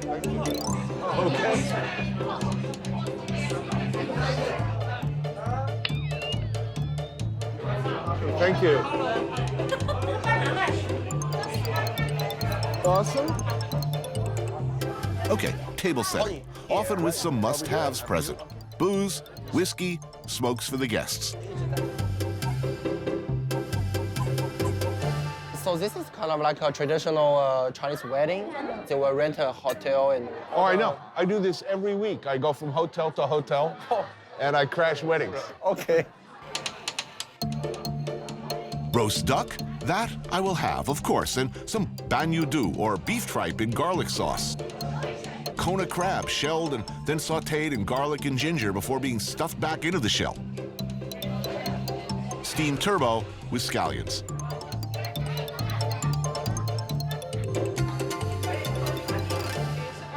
For some wedding as in China, they will have this kind of meal for whole 2 days, whole weekend.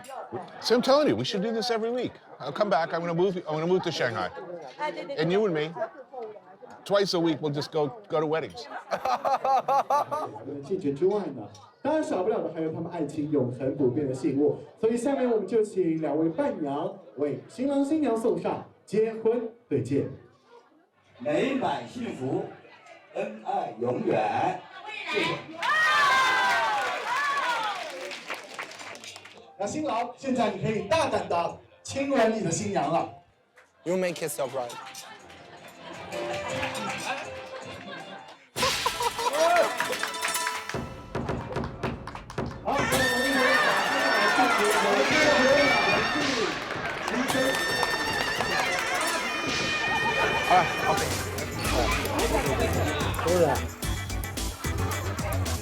And there is, of course, drinking.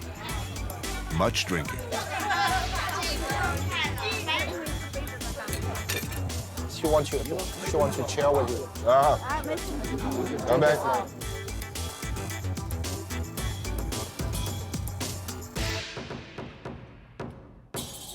It begins.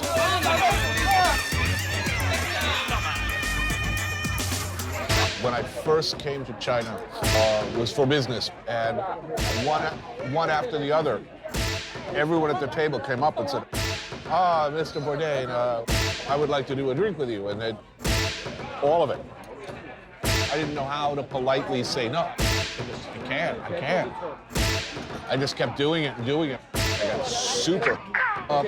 I ended up going like to karaoke. I ended up singing a Billy Idol song. So I think I sang White Wedding.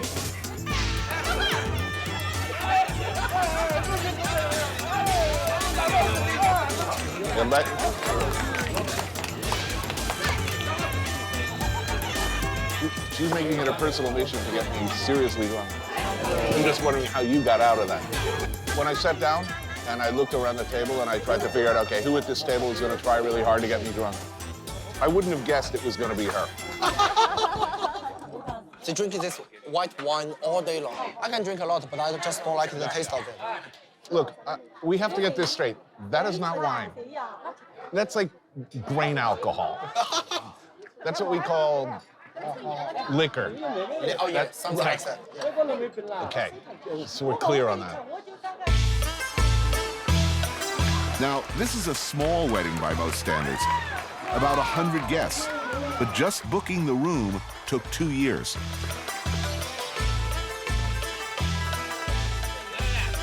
A toast, followed by many more toasts, to the bride, to the groom, to happiness, to prosperity.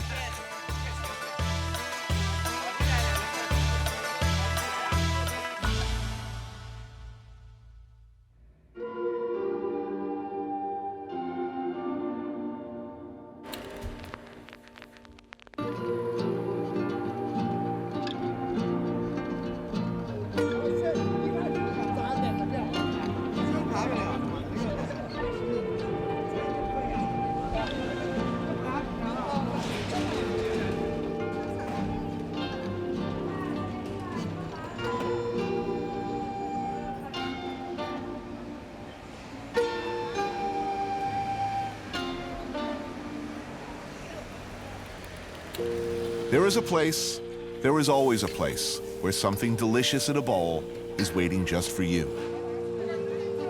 Down a street, down an alley, there's a place like this one, where locals will tell you the good stuff lives.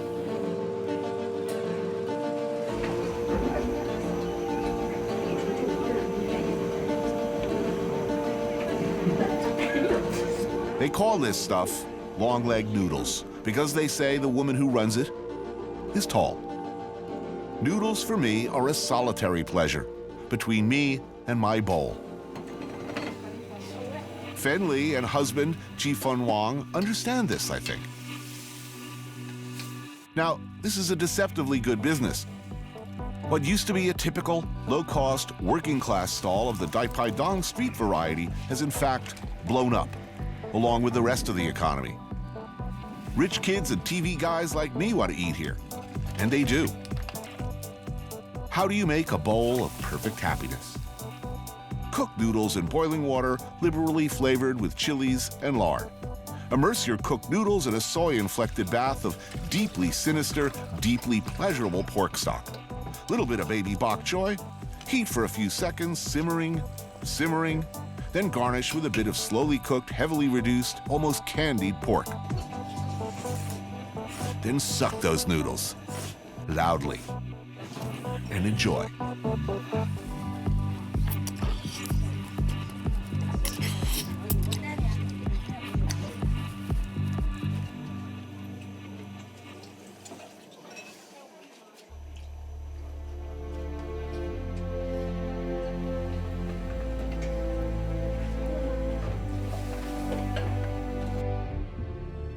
Where are we going? Who will drive us there? What will it be like when we get there? I think it will look like this.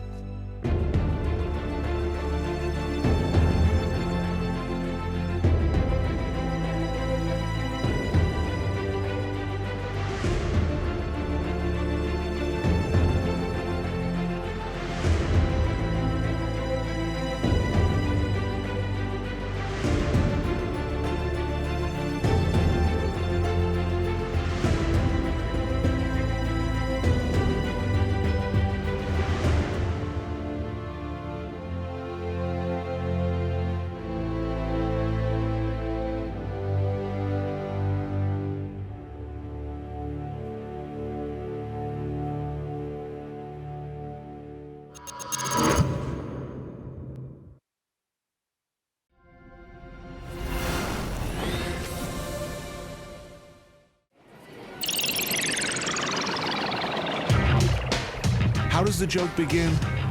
Three men in a bar? But it's not a bar. Imagine the Bronx, a corner bodega, or maybe a luncheonette, a diner. Three men, strictly by coincidence, find themselves in the same place at the same time. Sitting at the counter is Africa Bambaataa. Across the room is Melly Mel. Door opens and who walks in? DJ Kool Herc. Three men who created the musical style that's become the soundtrack to, well, the whole wide world.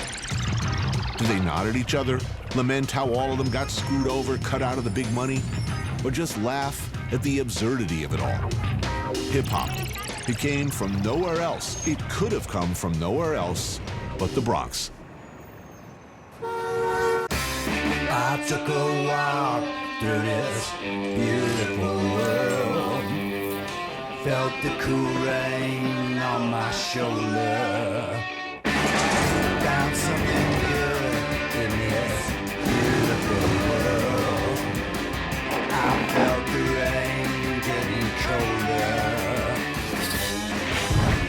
Sha la la la la, sha la la la la la, sha la la la la, sha la la la la.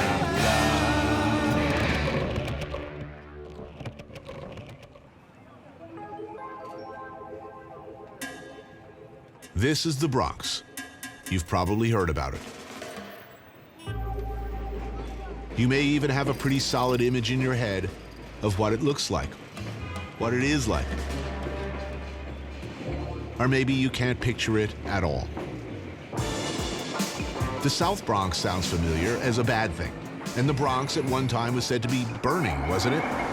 For the most part, the Bronx is overlooked, the never-visited borough in New York City, which is a shame because the Bronx is a magical place with its own energy, its own food, vibe, and rhythm. You've been to Brooklyn. Maybe it's time you took a look at the Bronx. In August of 1973, the sister of DJ Kool Herc was holding a birthday party for herself in the basement of 1520 Sedgwick Avenue. As Kool Herc was playing the music on his 2-disc turntable, he began to slow the music down, slow the record. People stood up and took notice, and they began asking him to do it again. He did it again. They asked him to do it again and again. He did it again. He attracted more and more people to his performances, and people began to imitate him. And that was the beginning of hip-hop music. It started in the Bronx.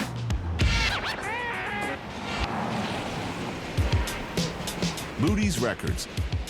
Inside, rummaging for records just like he used to do, is the man, the legend, one of the very select few who started it all, who created the sound that hundreds of millions of people now claim as their own. Google who created hip-hop. Go ahead. You get DJ Kool Herc. It's a national landmark now, isn't it? Sedgwick? No, it's not. We're working on it. Working on it. We're working, but it's Matter still, of time. it's still the birthplace of hip-hop, undisputed, because I didn't start it with 4 guys in a club. I was inside a residential building. At the time, it wasn't really receiving the building. We had a watchful eye over the recreation room. So she was watching for any disturbance. It never happened. And that's how it survived, because good music sells itself. Good drugs sell itself. Yeah. Good anything sell itself. And this was something good. Was there a moment when you realized, whoa, this is big. This is going to be, this is going to spread way beyond my neighborhood? I never look at that. I saw the spreading, but when I see Barney Rebel and Fred Flintstone, rest up like Jam Master Jay, you know, the DMC fellas. When I see that, to sell commercial in Madison Avenue, I know it was going. It was going. It don't take a big lift. So let's say I don't have money and all that. Nah, I'm rich in other ways. When Time magazine said what music was created inside the United States, you got Louis Armstrong for jazz, you got Elvis Presley for rock and roll, which I could be between him and Chuck Berry, and you got Kool Herc for hip hop. Feel good? Very good.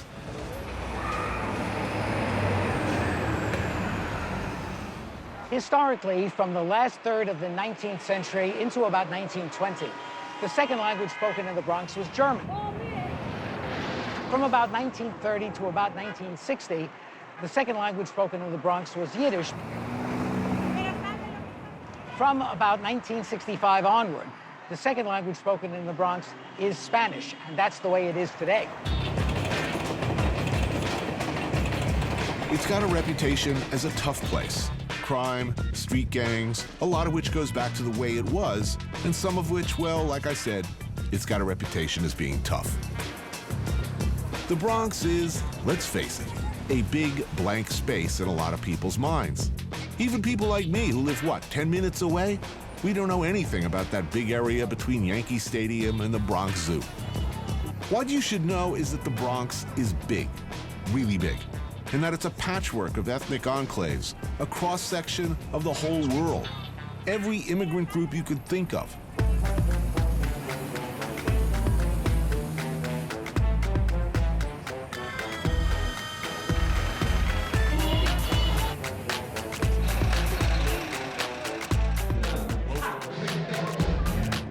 Justin Fornal, a.k.a. Baron Ambrosia, has taken it upon himself to serve as the Bronx's culinary ambassador. Let the dinner begin!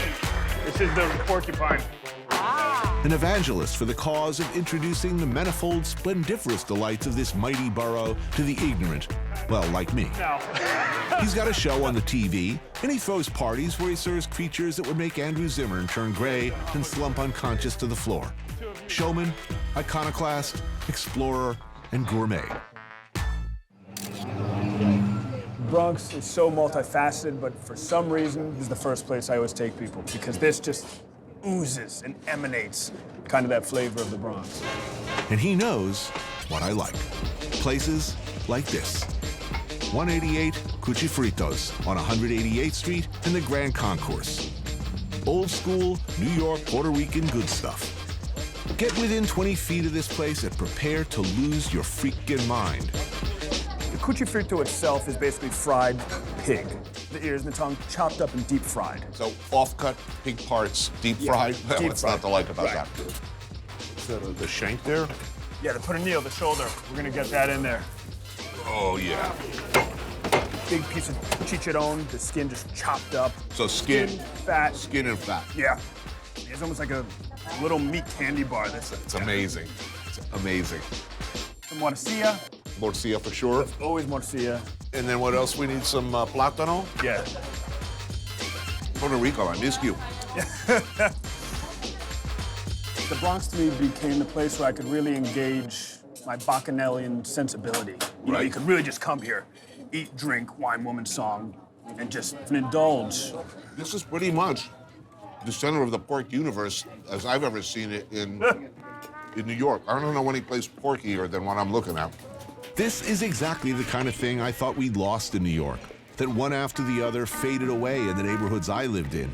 And all along, it was there, right underfoot, a gusher of porky goodness. I mean, there's a great line, which is, they say in France, Switzerland, c'est le Bronx, which is, you know, what do you think, this is the Bronx? And, you know, this idea of if, you know, the music's really loud or someone's making a mess.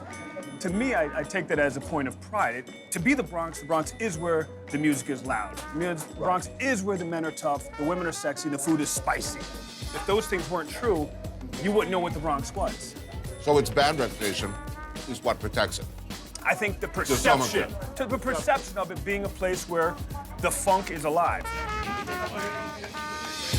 An incredible spread. Yeah, man, this is great. This is one of the places you'll just kind of dream about it. Like, was I really there? I'm going back. I'm going to go back just to make sure that place was really there. I just can't lay off this pork. It's insane. I'm actually going to get it to go order.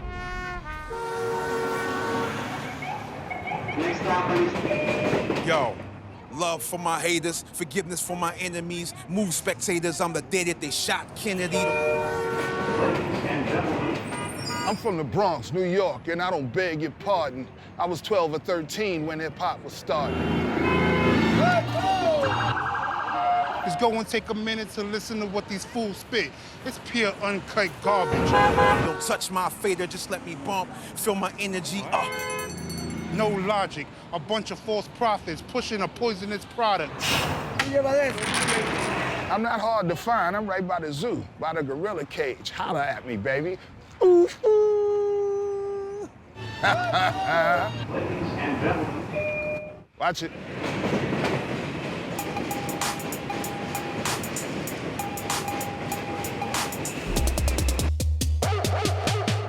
Kidnap souls and minds for ransom. All for the dream of the cream, the drop top phantoms with thug anthems written in mansions. Influent poorest of minds with inner city crimes and truants. A pledge of allegiance to hood genius means that the dream of Malcolm and King was an inconvenience. A prelude to young black minds. First to call himself an MC, another pioneer, Melly Mel. In 1982, he and Grandmaster Flash wrote and recorded The Message, an album that was a complete and groundbreaking departure from the kind of lyrics and content up to that point. Before we started doing hip-hop music, it was no hip-hop music, so we played everything. We played disco, we played reggae, we played rock, we watched Hee Haw. That was like the favorite in our house. That was one of the favorite shows, Hee Haw, you know. And all of those things kind of became the components of what became hip-hop music. From the pouring rain to the burning sand, here I stand, my weapon is a mic in my hand. And though I strive to be the strongest man alive, y'all sold out quicker than the iPhone 5. I started out as a break dancer, so I used to break dance. You know, my brother used to, do graffiti. I used to go. So all of those individual elements wasn't really happening anywhere else. So it was just something that could only have went on right in that area in the Bronx. Yeah, okay, you may be thinking, what about the Sugar Hill Gang? What about them? They were an industry band like the Monkees or the Archies, built to cash in quick on what was seen as a fad. And they did cash in. Where were you when you suddenly realized, holy shit, there's money in this? Well, that first record I ever heard was King Tim III. The second, and the most popular record was Rappers Alike. I used to live on the 5th floor walk-up. I walked out, somebody was playing it next door. They was playing it on the 4th floor. They was playing on the 3rd floor, 2nd floor, 1st floor. Somebody had a boombox outside playing it. The car that drove by had it on. Right. You could hear nothing. It was like a plague. It was like locusts. And that's when I realized, it's something that was beyond what we was doing out in the street. Critically, it's not a great record, but if you play it right now, it's still a good record. In this case, at least, history has come around. Today, nobody looks back at the Sugar Hill Gang as having been originals or innovators. People know who did what. As far as hip-hop now, as far as the music now, these guys are not trying to tell a story of their time at all. Okay, yeah, they popped a lot of bottles. Oh, yeah, they had sex with a lot of women, and they drove a lot of expensive cars, and nothing else happened. But you would never know that it was a black president. You would never know that it was 2 wars. You would never know those things because it's not reflected in the music. And at some point, somebody was supposed to step up and make those songs. 20 years from now, they'll still be talking about The Message and Planet Rock and all the classic records. You know what I mean? So that's what it is.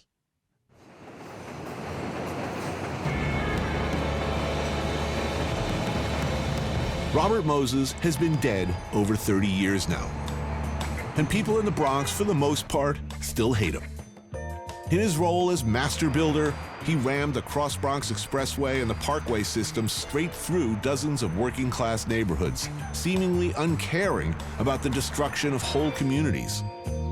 Massive housing projects conceived as utopian solutions to stacking the poor into centralized vertical ghettos were also his bright idea.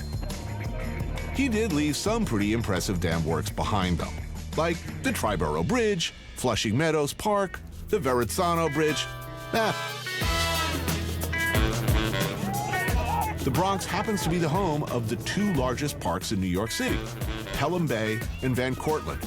And you see stuff here you probably ain't seeing in Central Park. The Garifuna come from Honduras, Guatemala, and Belize, and they trace their ethnic group back to a single slave ship that crashed off St. Vincent and whose freed Africans then mixed with Carib Indians. Where is home for many of the Garifuna community living in the U.S.? You guessed it, the Bronx. Living in the Bronx, you're able to kind of travel the world without leaving the borough. Right. And, it's like an addiction. When you go to another country, that first day in the market, yeah, and all your dreams and the smell of the diesel, and you're just looking around like, where's that one thing I'm looking for? To be able to do that really in your own backyard is cool. We have a hudutu, that's coconut soup with fish. Mm-hmm. Over here, we had a tapo. Oh, that looks Smoked neck good. bone with banana, yuca, yautía, malanga, and coconut soup.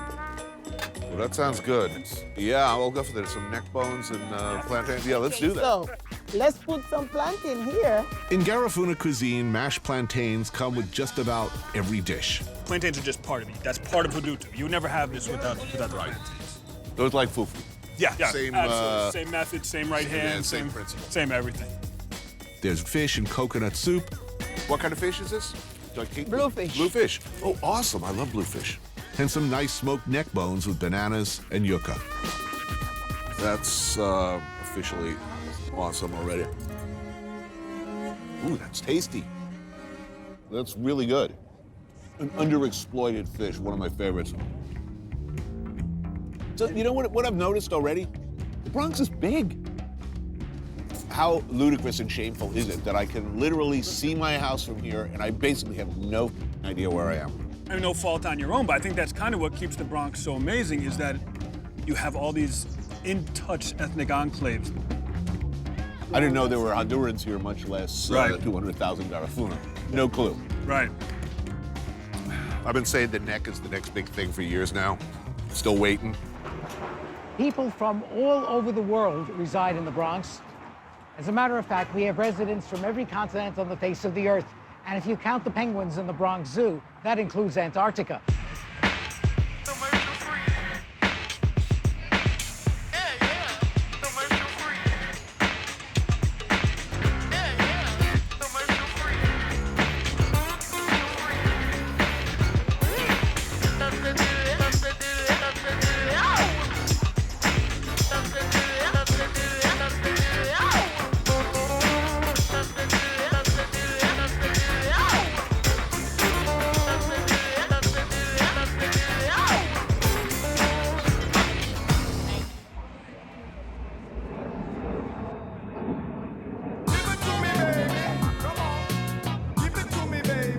The wellspring of hip-hop is right around here, a mostly Jamaican community in Bronx River in the South Bronx.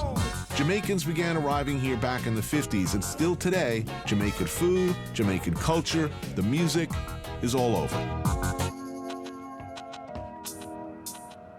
Sundial International Headquarters, makers of traditional tonics and herbal remedies, a Bronx institution since the 70s. This is one of the ingredients. This is the mahogany bark. This one is used for any type of bodily weaknesses. Baba Rashan Abdul Hakim, or Pops Baba as he's called, a grassroots bush doctor, healer. He uses recipes passed down from mothers and aunties, blends of roots, spices, herbs, barks, and woods. If you take the wood root in the morning and the bitters at night, don't care what is wrong with you, you're going to show improvement. Whatever ails, he's got a cure. Wood root cure for the blood, the body, the nerves. Coromantee, an intestinal cleanser, and traditional African man back. Helps you get your manhood back, among other things. It was about 1956 when I came to America. So I used to make it in the apartment in Bronx River. And then when I'm boiling roots, the whole project smell of this roots. They used to jive them. Hey, what your father doing in there? What kind of focus in there doing, you know what I mean? And I'd buckle it and go on the corner and I'd sell it in the Bronx. Never leave. The Bronx is the best place in America, man. Nowhere like the Bronx.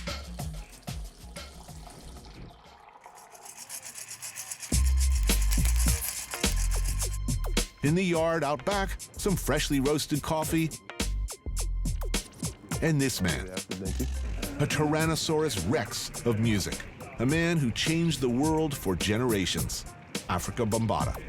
Bambaataa and Pops Baba go back together to the same housing projects. You know James Brown record, Papa Don't Play No Mess? Yes. Well, that's the Big Baba. Brother Rashad, that's right.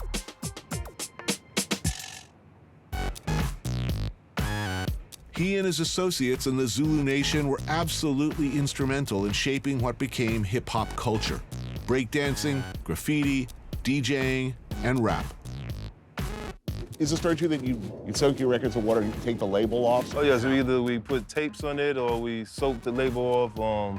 You know, you had spies in each other camps, you know, trying to find out what was that beat Bambaataa playing. So I used to soak it up.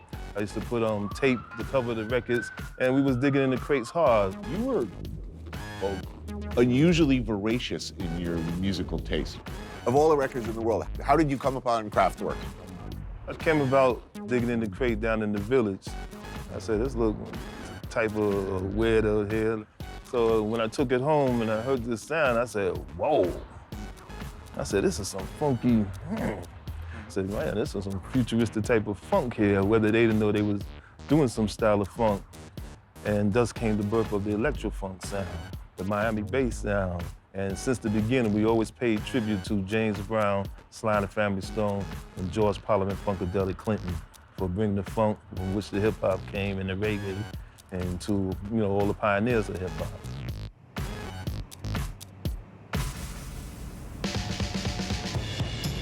Up north a ways in West Jamaica, another working class community where subway service is pretty limited, and yet people have to get up, go to work, and often make the long hump to another borough. Afterwards, a person could use a drink.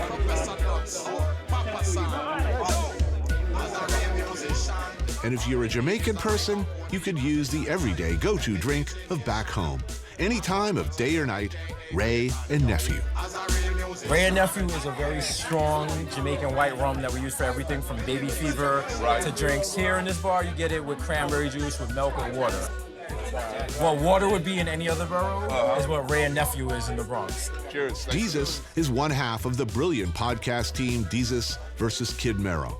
It's a very fast, free-form riff diatribe on life in the Bronx and what's happening on the news, in hip-hop, or last night. Growing up in the Bronx, you're isolated from the rest of the city. You know what I'm saying? So the other city had like city bite. The Bronx doesn't get any of that. We're kind of abandoned up here. People get on a boat and go to Staten Island before they ride up to the Bronx. I gotta reluctantly have to being part of that problem. Yes. People always say, you know, the Bronx is eventually gonna be gentrified. That's not happening anytime soon.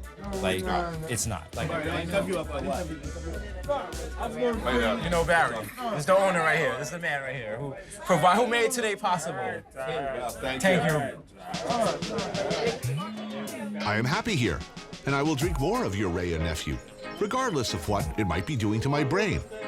But then I will eat. Is that the, what is this, pork foot? Pigtail, yeah. Right? Awesome. Oh, hell, I love this. Oh, damn, that looks good. People sort of stopped paying attention to the Bronx when it wasn't burning anymore. When Fort Apache was something we didn't have to think about. Yes. Let's just say that this is the neighborhood where they perfected stop and frisk. Right. And you remember your first time? I remember my first time. How do you feel first time stop and frisk? I cried. And that summer, 15 times, stopped and frisked. Just throwing up against the gate, fingers through our genitals as cops looking for guns. But you remember that. You remember your first time. When you lose your stop and frisk virginity. You know, you remember it. I've never been stopped and frisked. I wonder why. What is it? Is it because you have a CNN show, or is it just... I've been arrested. If you hang around here long enough, I can get you stopped and frisked. They talk about DIY culture, about do-it-yourself. And you better be able to do it your damn self in the Bronx, because often nobody else is going to do it for you. When you go in the Bronx, you're basically going back in time. There are certain crimes that will happen here that are not going to happen in Manhattan and Brooklyn. You know? Okay, it's an obvious question. question. Purse snatching. Really? Yes. Okay. So there's still crackheads in New York City? There's still There's literally crackheads in front of that bodega over there, and they are getting their cracks, and they're not bothering anyone. Man. And you know the thing is, they are respectable parts of this community. You see them every day. There's literally a crackhead that's been here for 25 years. That takes some determination now. Listen, if I could be a crackhead, I would be the best crackhead possible. I was a crackhead, and Listen, we've all been there. You know, no judgments. Hey guys. Hey, what's up? All right. Look, I'm thinking curry goat. Deezus' Uncle Vernon used to own this place, but that was 3 owners ago. Now it's Lammy's, and Lammy took over from some people who put too much cinnamon in their curried goat, which, as we all know, is a sin against God. Lammy fixed things. Curried goat and stewed oxtail, with rice and peas, collards, and yes, mac and cheese. I can't resist. Man, I mean, correct me if I'm wrong. There's a lot of good food in the Bronx. There is. If people would, like, get over their bias and come above 96th Street, they would find out. I mean, if the Bronx were a neighborhood of Manhattan, sort of shrunk down, you'd have hipsters crawling all over. Oh my God. If you live in the Bronx, it's not necessarily that you're going to ever leave the Bronx to go to Manhattan, because everything you want, everything you need is in the Bronx. So why would you go past 149th Street? So all that, repping my neighborhood, the ethnic pride and all that stuff, people definitely hold on to that. And that's definitely true of Rylander Avenue, the Italians, the doo-wops, all that stuff. Even this neighborhood was all white until the 50s. So it's very recent, the whole immigrant experience. Who lived here in the 50s? All white people. What kind of white people? White, like we enjoy milk white, like that kind of thing. We're kissing dogs on the mouth. But it's moved forward. Now you have this, and there's definitely this whole, like I'm from 233rd, you're from 225th. Every ethnic group that lives in the Bronx has that, and I think the next group that's gonna take over here is definitely Mexicans. And the thing is, it's an immigrant neighborhood, so it's not a matter of who owns it, it's who owns it at what particular time, and they're next. And I'm looking forward to that, because I enjoy a good quesadilla. So. Yeah. But I made the good decision. I came to Lammy's today, so. Yeah, it was a good move. Lammy's, let's big up Lammy's. Big up Lammy's. Lammy's, no, I'm here all the time. I'm always here. I live right there, so I'm always here for the curry goat, for the mac and cheese, Lammy's don't play, man.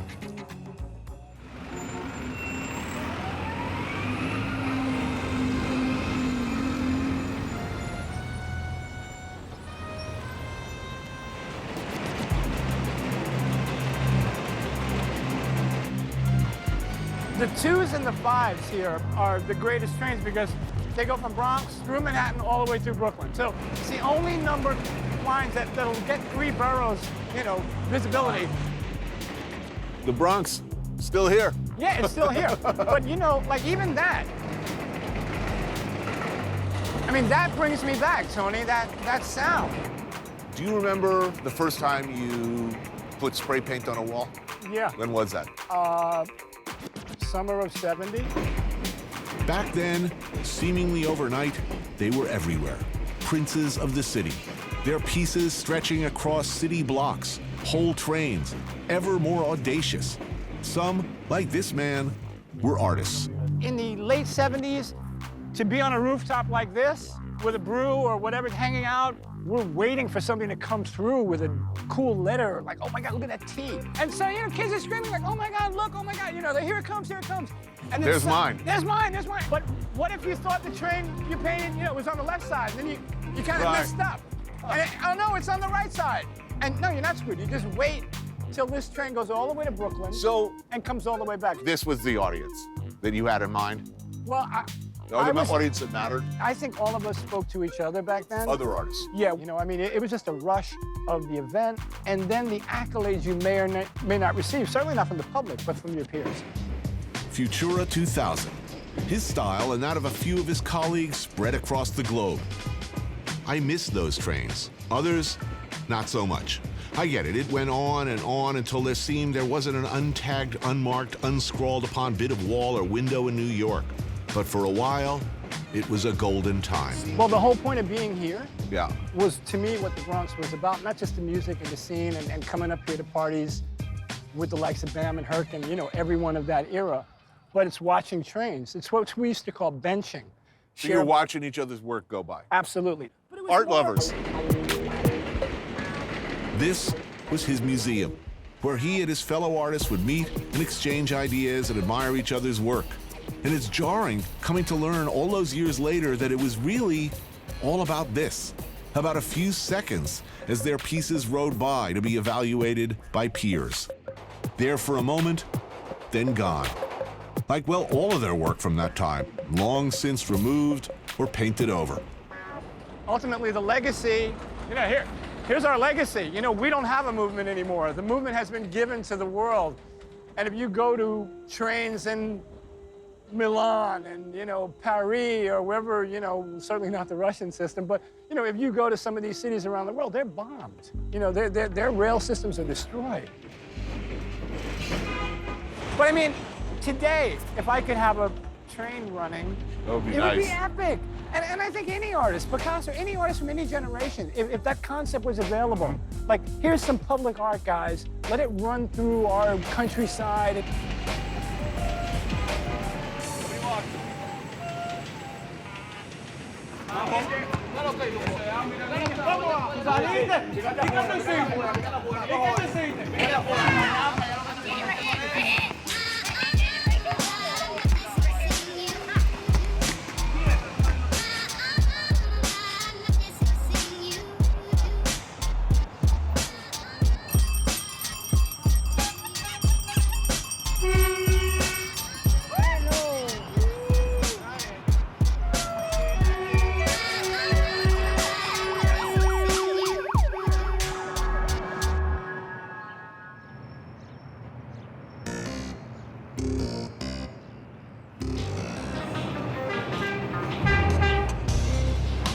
Take the 6 train to the end of the line.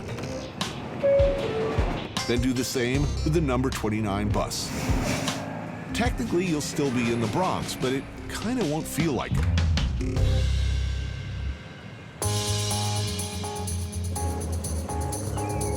City Island is a fishing village turned what? A parking lot for pleasure boats and a long-established restaurant row for New Yorkers. Pick the perfect day to come out here. Jesus says this place, and Jesus is always right. How far from your neighborhood? By car? By car, maybe 15, 20 minutes. 20 minutes? It seems like a world away. Yeah, but it's kooky. I want to buy some nautical bric-a-brac while I'm here. This is New York City? This is Cape Cod in the Bronx. Many of my childhood memories, like getting all excited to come out and we get there and they're like, oh, the beach is closed because of medical waste. It's not a day that you go in the water and come out with like a maxi pad stuck to you. I've been there. So you were here like when, like yesterday? I was literally here yesterday. Wow. For my sister's graduation, because every time you have an event of note in the Bronx, you have to come celebrate in City Island. I noticed all the big catering halls. Yeah. If you get married, you get arraigned. If the baby's not yours, you come here.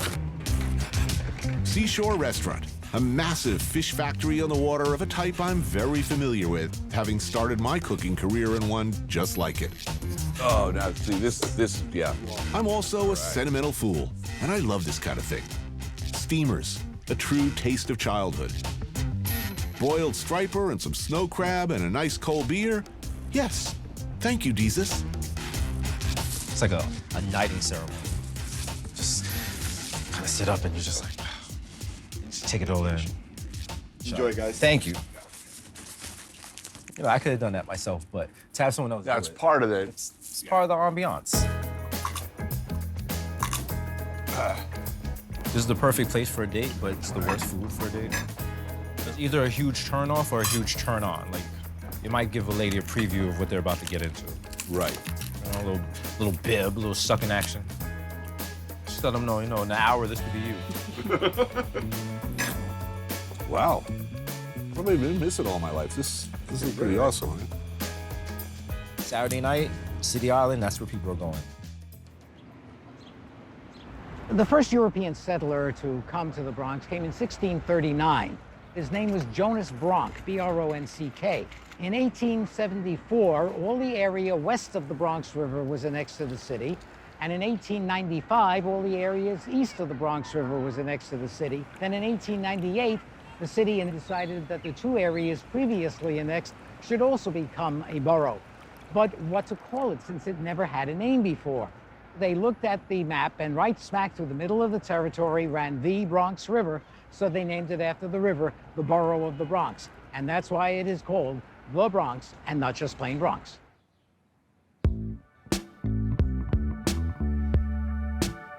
If you have a question about the Bronx, chances are Lloyd Ultan has the answer. Born and raised here, he's never really left for over 7 decades. This is a disappearing aspect of New York for sure. The real thing Jewish deli. Liebman's is one of the last. There used to be dozens of places where you could get your brisket, chopped liver, a good pastrami, some pickles, with a black cherry soda or a celery, of course, to drink. The World Series is going on.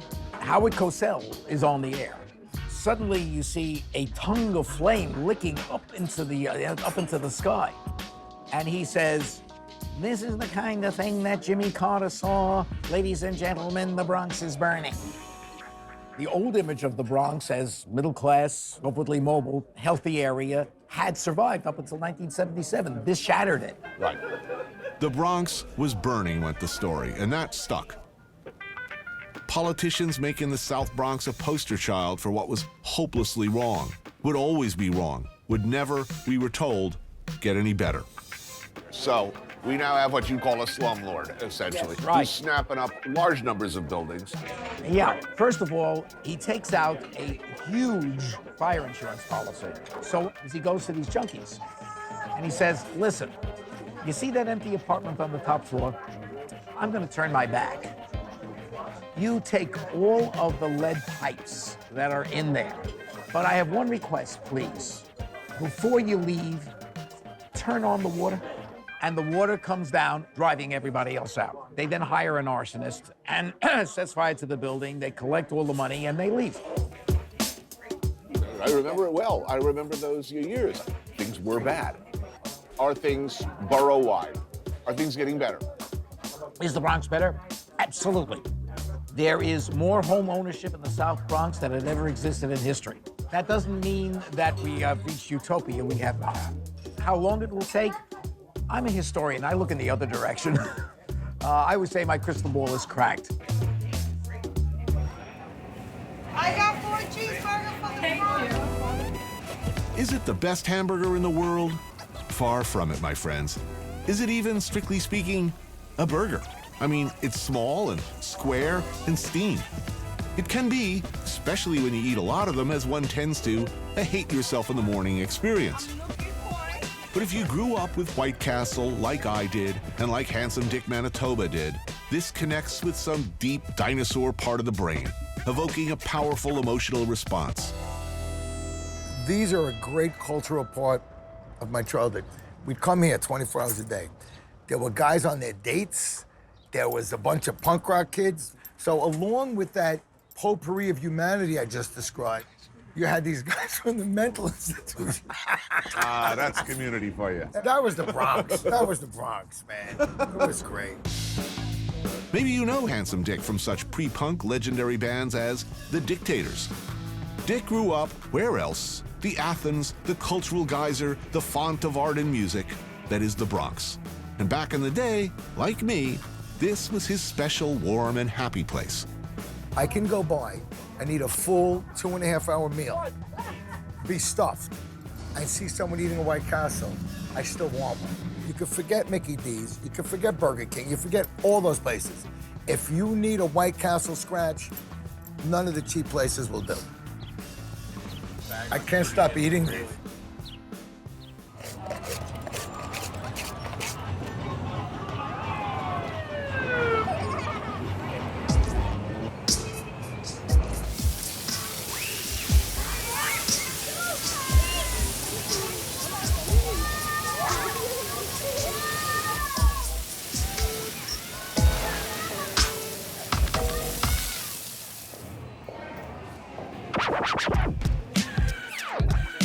The Bronx Academy of Letters is something of a cause for me, an institution whose mission I see is absolutely vital if kids, like these kids, from a tough neighborhood, often coming from tough family situations, are going to do the things that they're capable of having the things they want. I believe that there is no way to realize your dreams if you can't articulate them, if you can't, with words, convince others to give you the opportunities, the chances you need to grasp. So I wanted to talk today. Really, I'm going to tell you in a short period of time everything I know about writing. Today, I'm dropping by in my role as substitute teacher. I'm from Manhattan, and I don't know anything about the Bronx. Really, I'm ridiculously, shamefully ignorant. Do you think people know about the Bronx, what it's like to grow up in the Bronx? Everybody perceives the Bronx as the emergence of hip-hop and all that, the culture. But apart from that, the Bronx is actually lively at all times, at night, in the morning. You hear people screaming from outside your window. I've grown up with them since I was, like 6. Yeah, you know, and it just happened that way. So I feel like the sense of community is like the biggest thing. I've been teaching here for 8 years, and I think that what people forget is a lot of times, we've talked about this in class, they focus on lots of diseases, health issues, lack of education, but I can be out with them just walking to the train to go to a field trip, and they say hi to at least 30 people. They know everyone. What other Bronx specialties should I be paying attention to? Well, I don't know, I've always been a fan of McDonald's. Mm-hmm. That works for you? Yes. All right. That bacon tastes really good. I like bacon, egg, and cheese sandwich. Yeah, well, that's a classic. That's a New York classic. The sort of bodega classic. The bacon, egg, and cheese. Love that. Now you walk outside and they have like the Italian ices. Mm-hmm. So as soon as like the weather gets nice and you hear coquito, dame, like I think that's the best thing. So what is it you're eating? What is chopped cheese? Yeah. Chopped cheese. What is chopped cheese? I have to see. Where does this come from? This mutant cheese? This thing, whatever it is, it'll do just fine. As long as you're reading Orwell's essays while you're eating it, kid. I think it was somebody who just experimented in their house because it's such a simple thing, but it tastes so different than like a cheeseburger, which is what it kind of is actually. But it's weird if you go way uptown or like downtown, you say, can I get chopped cheese? And they're like, what? Right. Like, but if you get it here, they're like, all right, come right up. So this is a regional indigenous specialty. And it's newer, too, Right. right? It hasn't been around that long. I've been everywhere in the world, and I mean just about everywhere in the world that you can think of. As beautiful as many cities around the world are, it's really in your blood, and particularly if you grew up here. You're living in Paris, you're gonna want a chopped cheese sandwich, and you'll be angry that you can't get one.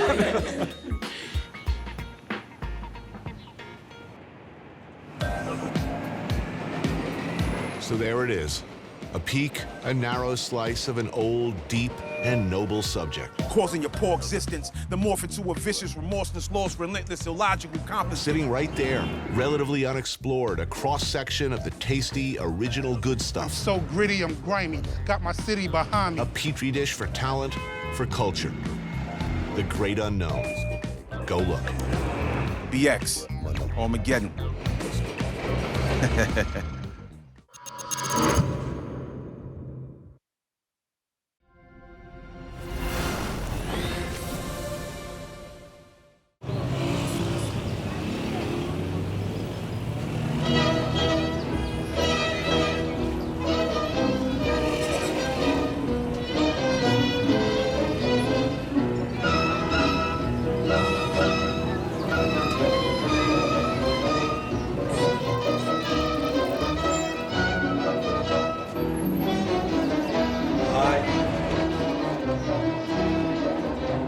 I am so confused. It wasn't supposed to be like this. Of all the places, of all the countries, all the years of traveling, it's here, in Iran, that I'm greeted most warmly by total strangers. Hello. The other stuff, it's there. The Iran we've read about, heard about, seen in the news. But this I wasn't prepared for.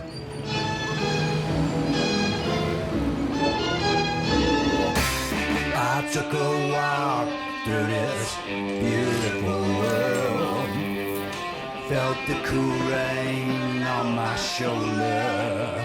Found something good in this beautiful world. I felt the rain getting colder. Sha la la la la, sha la la la la la, sha la la la la, sha la la la la.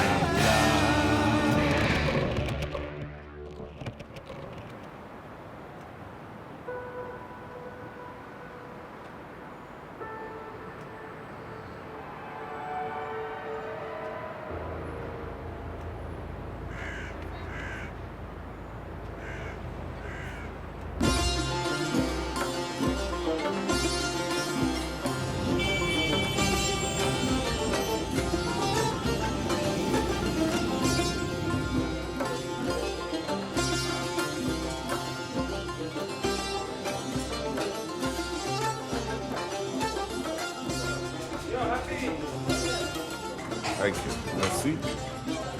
So, good to be here finally. It's taken some time. Oh, like a lot of time. Like 40 years I've been trying. Finally.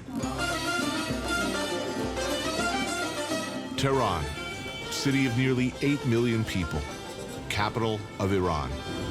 This neighborhood feels kind of like there are neighborhoods of Rome. This feels a lot like. After all this time, I finally had my chance to see a country I'd heard so much about. The weather's nice too. I don't know what I was expecting, but it's nice. A big blank spot on nearly every traveler's resume. Merci. Delicious. Thank you.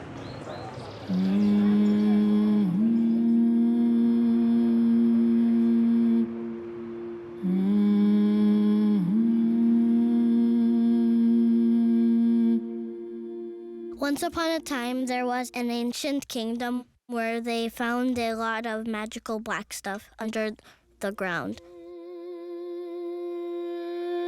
But 2 other kingdoms had the key to the magical black stuff. And when they wouldn't share, the people of the ancient kingdom got mad. They voted, and their leader said the magical black stuff is ours to keep. But the other kingdoms were afraid of losing all of the magical black stuff, so they gave money to some bad men to get rid of the leader. They put back in power another leader, and they gave him money too.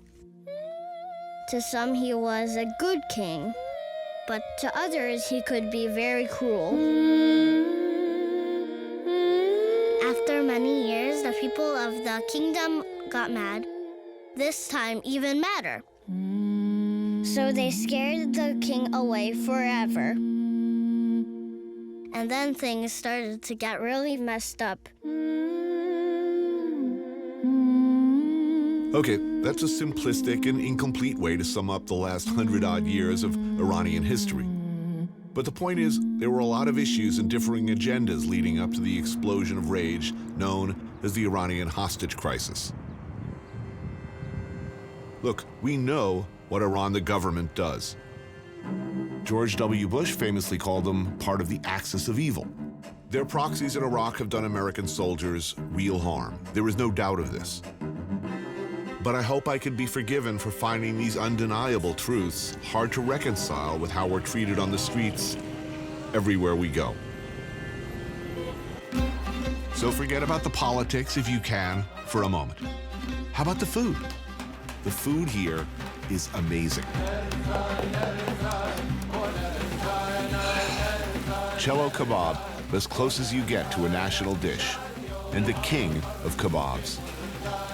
Ground lamb with spices, a good place to start. So what do you guys do for a living? I export nuts. I'm a curator of contemporary art. Which is an exploding scene here. Iranian country has 3 different cultures. Western culture, Iranian, and Islamic culture. It's really progressive. It has changed a lot during last decades. Yeah. So this is the actual menu. Right. I would recommend you to try this one, and this one, and this one. Okay. Why not?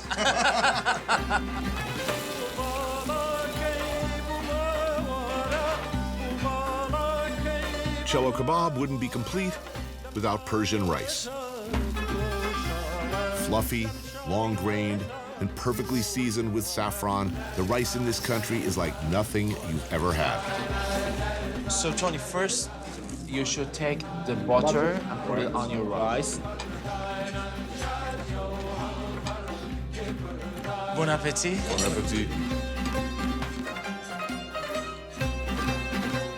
It's good. It's very good, yeah.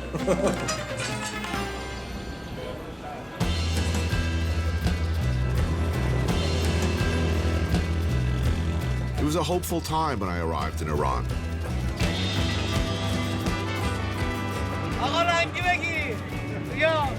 A window had opened. There had been a slight loosening of restrictions since the election of President Hassan Rouhani.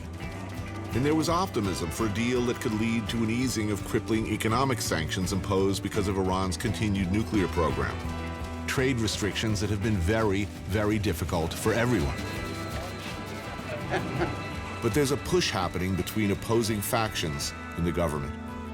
On one hand, Iranians are the descendants of ancient Persia, an empire of poetry, flowers, a highly influential culture that goes back thousands of years. But the ruling clerical and military class are at best ambivalent, at worst actively hostile to much of that tradition.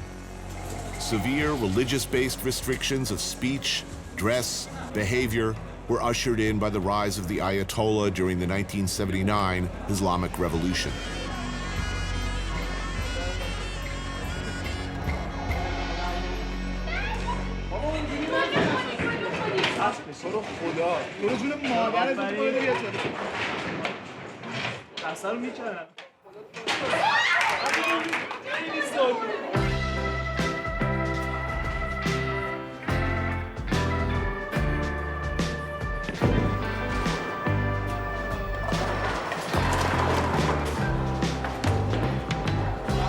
یکی میگه دیره یکی دیگه خسته فاصله ها دوره راه همه بسته So, how does one have fun in Iran these days? دیگه پولزن مثل رنگین کمون This is a line that is constantly being tested.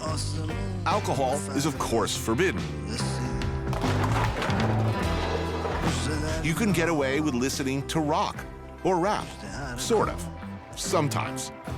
But you cannot yourself rock or be seen to visibly rock.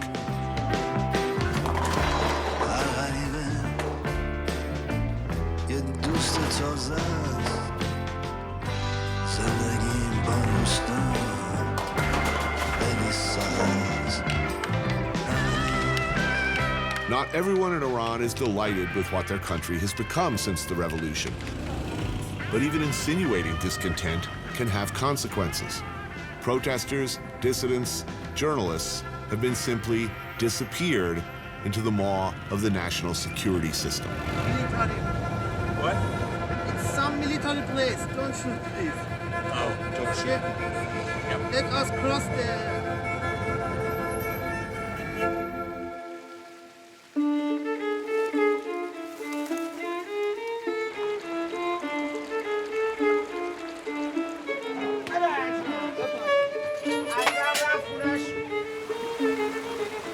We are in the northernmost spit of land in Tehran.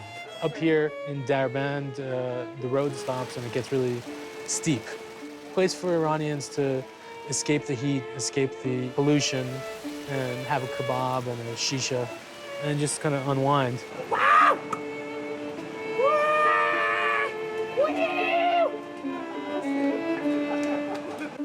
As print journalists, our job's difficult, but it's also kind of easy because there's so much to write about. You know, the difficult part is convincing people on the other side of the world that what we're telling you we're seeing in front of our eyes is actually there. When you walk down the street, you see a different side of things. People are proud, the culture is vibrant, people have a lot to say. Jason Rezaian is the Washington Post correspondent for Iran. Yeganeh, his wife, and a fellow journalist, works for the UAE-based newspaper, The National. Jason is Iranian-American. Yeganeh is a full Iranian citizen. This is their city, Tehran. The official attitude towards fun in general seems to be ever-shifting.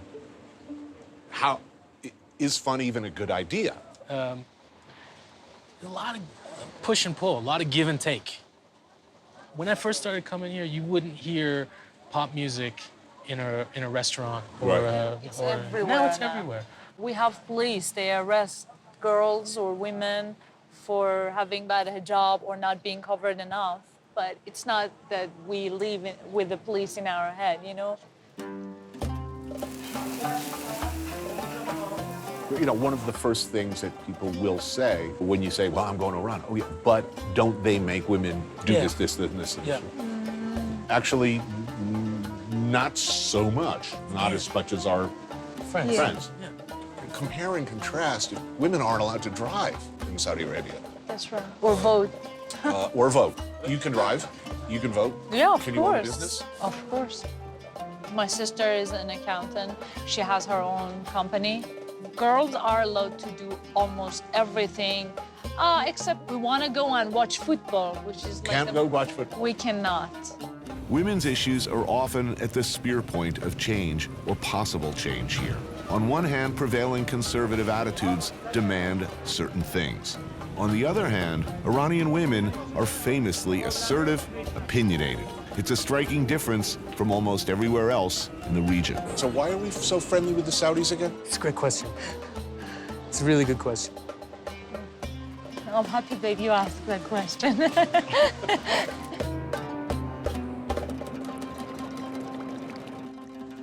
Do you like it? You happy here? Look, I'm at a point now after 5 years where I miss certain things about home. I miss my buddies. I miss burritos. I miss having certain beverages with my buddies and burritos in certain types of establishments. But I love it. I love it, and I hate it, you know? But it's home. It's become home. Are you optimistic about the future? Yeah, especially if this nuclear deal finally happens. Yeah, very much, actually. Despite the hopeful nature of our conversation, 6 weeks after the filming of this episode, Jason and Yagane were mysteriously arrested and detained by the police. Sadly, in Iran, this sort of thing is not an isolated incident.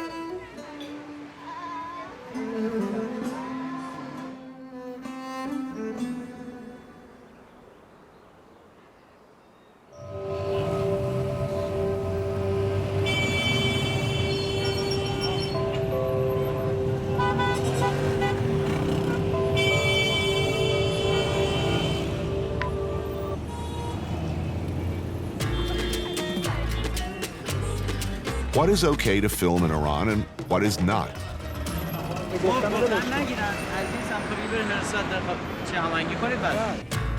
What's okay for the friendly, to us at least, Ministry of Guidance, might not be okay at all for the Basij, essentially roving young religious militias. Despite all permits and paperwork being in order, we're detained for several hours. This sort of harassment is a daily part of life for Iranians. Please turn it off right now.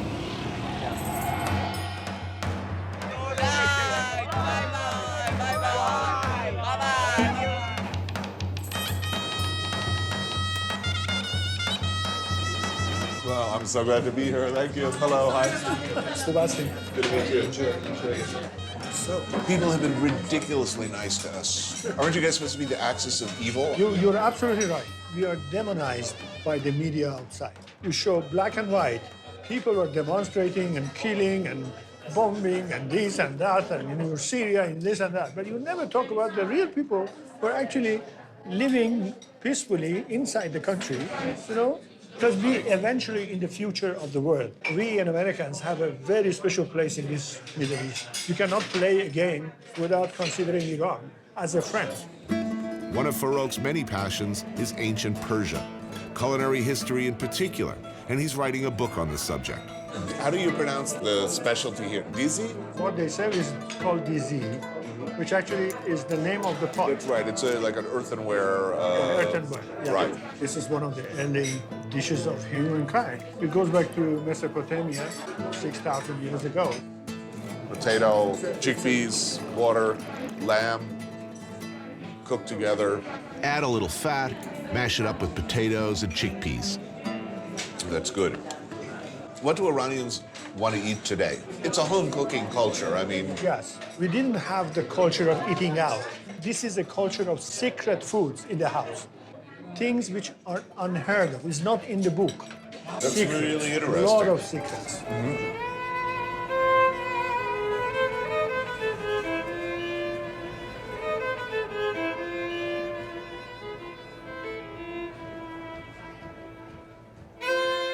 Have you ever tried traditional Iranian food?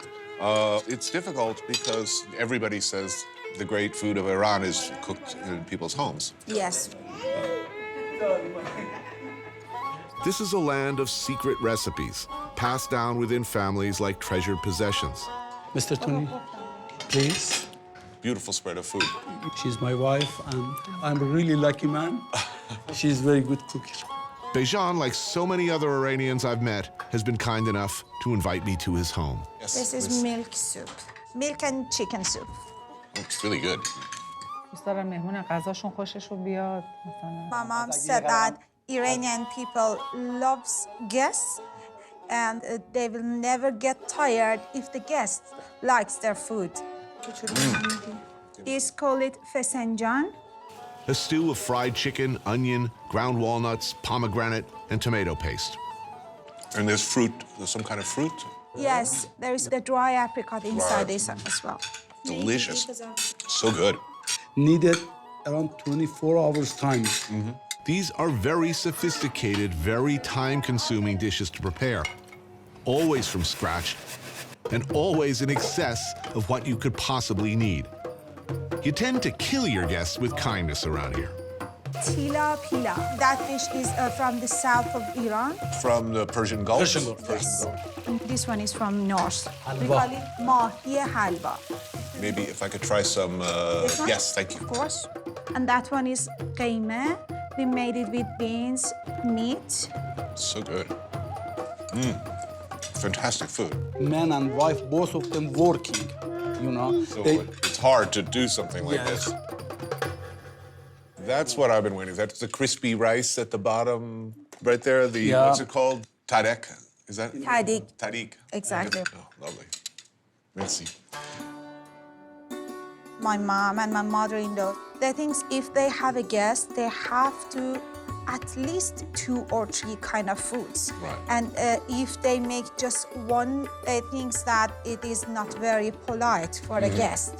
But nowadays, for example, for my generation, when I have a guest, I will just make one food, one appetizer, and one dessert. You know why? And You know why? because it's much easier.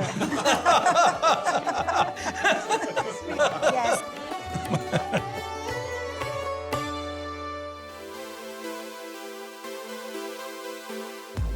Times have changed. Pre-1979, Tehran was party central. But with Iran's 1979 revolution, 2,500 years of monarchy was over. The supreme leader, Ayatollah Khomeini's word became, more or less, law. Today, hundreds of thousands of Iranians are bused to his enormous shrine from all over the country.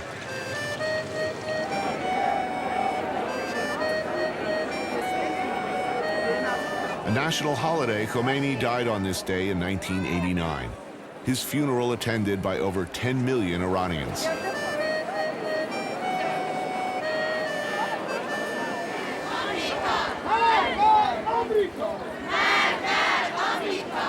Down with ignorance! Viva wisdom!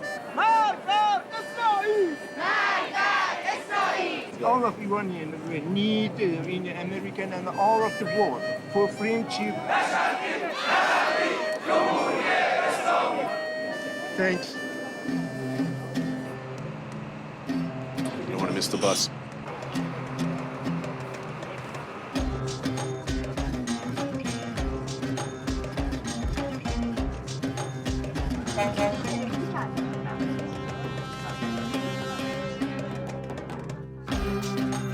South of Tehran, the landscape opens up.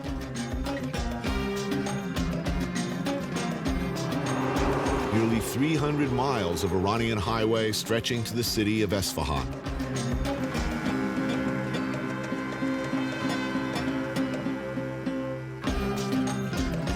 Esfahan is Iran's third largest city. Half the world, as the saying went back when this was the capital of Persia and beyond. The city is renowned for its architecture, the grandest bridges and mosques dating back to the Middle Ages.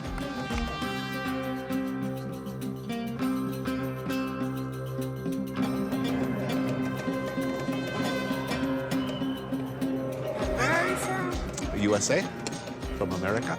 Where are you from? From Esfahan? Or from Tehran? Tehran. Well, nice to meet you. Nice to meet you too. Yes, hello. Welcome to Iran. Thank you. Welcome to Islam. Thank you so much. It's very beautiful.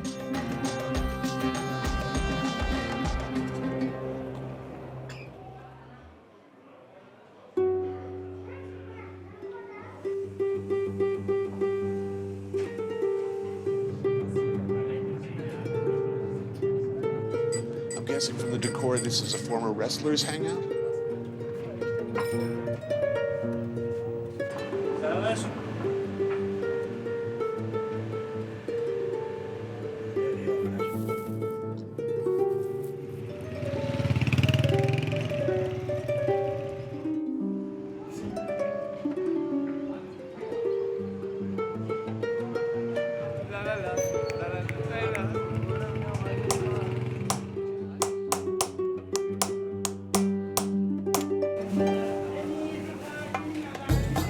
Tucked deep in the labyrinth of Esfahan's bazaar, the smell of something very, very good.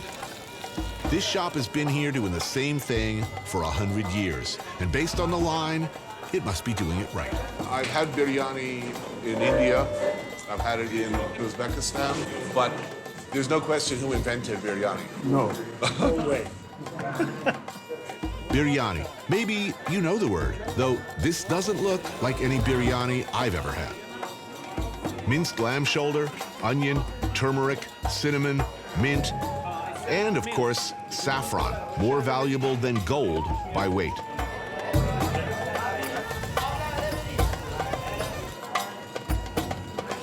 This is delicious. Really good.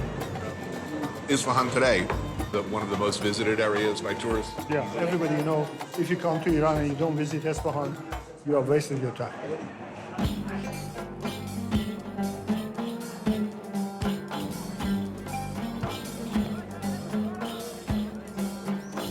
The Royal Mosque sits astride Imam Square, the second largest square in the world behind Tiananmen in China. At dusk, families come to the square to cool off, picnic, have, yes, it looks like even a little bit of fun.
Morning prayer in Esfahan.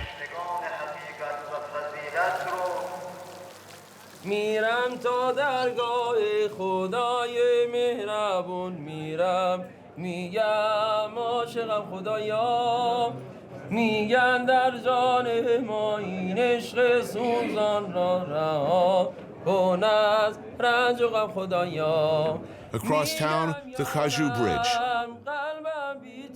where men gather spontaneously to sing. یه جون دارم دلم میخواد دارم دلی پر آرزو بیا بیا که دل شکسته ام رو دشت غم نشسته ام یه دل میگه برم Is this okay? This impromptu giving oneself over to the creative urge to stand and sing out to no one in particular? طاقت نداره دلم دلم بی تو Maybe, but not okay, apparently, to film. We gotta go. Yep, we gotta go.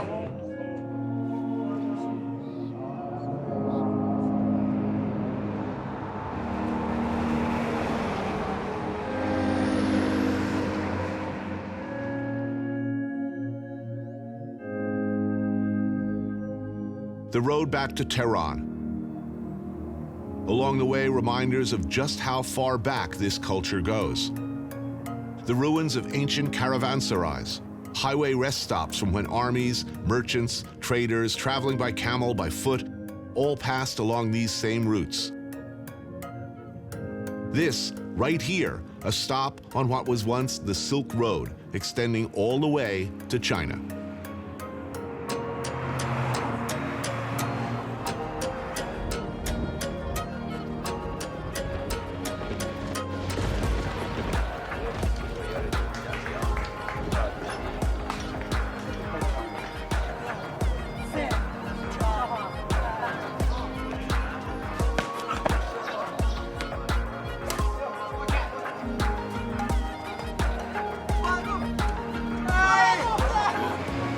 In this part of the world, whatever your background, bread is a vital, essential, fundamental, and deeply respected staple.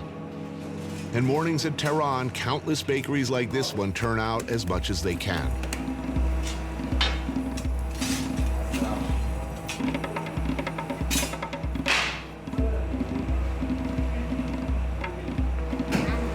Oh man, it smells good in here. We have to stay in line. No problem. Standing on line is a daily part of life for many Iranians. They bake these things on small stones. It gives it that texture. This is why it's called sangyak. Sang means stone, pebble. In the years since the 1979 revolution, Iranians have weathered wars, food shortages, and crippling trade sanctions that have caused the economy to sputter. So I'm gonna make you a small table. All right. Babak is kind enough to take me for breakfast. This is called halim. Awesome. And it's made from bulgur wheat? Yes. And you know what is inside except wheat? It is meat. It is turkey. This is a mixture of sugar and cinnamon. Oh, that's good. You like? Yeah. And this bread is amazing. So you were how old when the war with Iraq started? I was exactly 7. Iraq attacked, and it was a surprise attack. Iran's 8-year-long war with Saddam Hussein's Iraq is deeply, deeply felt. Hundreds of thousands of Iranians, many of them children, died fighting in that conflict. Were you afraid? We were afraid. My brother was in the France for 3 years out of 8. And it was not only my brother, many young people like him. 8 years of war, you know, with a country that is supported by many big powers. And it is worth mentioning, whatever you think, wherever we are now, that Saddam, supported by the US government and with our full knowledge, used sarin and mustard gas on hundreds of thousands of Iranians. Less known in America, known and felt by everyone in Iran. And it was a mistake of the United States at that time. They made a bad memory for Iranians. But it's still, people are indeed really, really nice here. I mean, because people here don't hate Americans. You helped a coup, and then a revolution, everything, and then we captured your embassy, and okay, it's finished. We didn't kill each other. We didn't have a real fight. So it can be some political misunderstanding, which is resolved, which will be resolved. Maybe, I hope. Inshallah. Inshallah.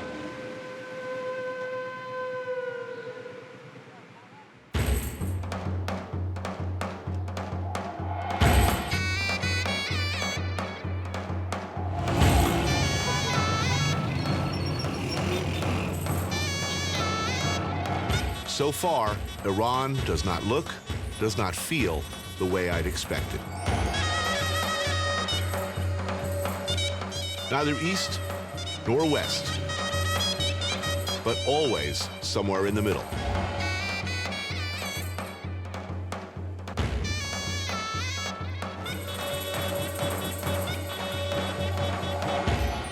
Well, it looks spectacular. You can't have this in a restaurant. It's time-consuming, it's very expensive, so you have to, Persian cuisine has to be experienced in somebody's home. Well, thank you. So this one here is called bozgorme. It's slow-cooked lamb in yogurt? Is that In right? yogurt and saffron and egg yolks. Nazila, prominent art gallery owner, insisted I come over for lunch with her friends and family. And here we have the sour cherry rice, little meatballs and chicken. Sour cherries. More than any other nation, I think we love sour. Yeah. Rahim, the cook, has been with the family for generations. Rice mixed with yogurt and saffron, baked into a crispy dome.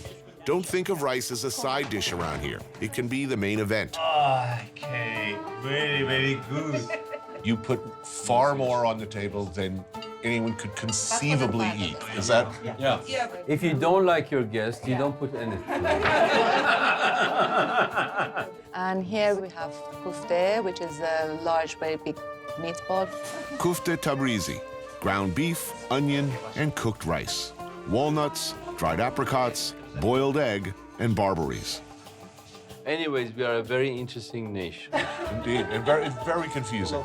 Extremely confusing, For yes, me, yes, yes. the contradictions are just enormous. Iranians, we take you to our house and we take you to our hearts and all of that. And in that way, we are extreme. You know, we are extremists in so many ways. So good. Okay. You see this tortured relationship between America and Iran for many years. How do you think most Americans will react when They they would see this? start coming. It is very important for us as Iranians to get through, to make sure that we are seen as humans here, not the so-called enemy or the darkness of Iran. You know, like you go to anybody's house in Iran, and I'm sure they will welcome you. The excess of evil, we're not the excess of evil. No, just normal evil, like everybody else. 10 years ago, Iran was, people, they had hope for future, young people. They wanted to travel, they had a little bit money, but because of sanction, this sanction really squeezed everybody. 8 years, no foreign investment here, and so it was very difficult time. I mean, the population is really young, 70% are under 35. And the thing is, they deserve much more than what they have now. They want to have good job, they want to, you know, have families, but it's not possible now for them.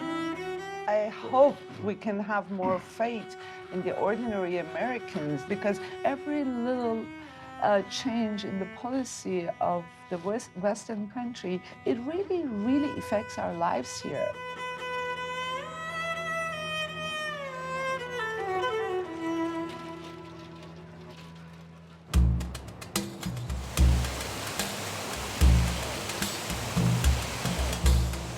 The Malad Tower, Iran's tallest building and a symbol of national pride. It rises 1,000 feet in the air and looks out at all Tehran and beyond.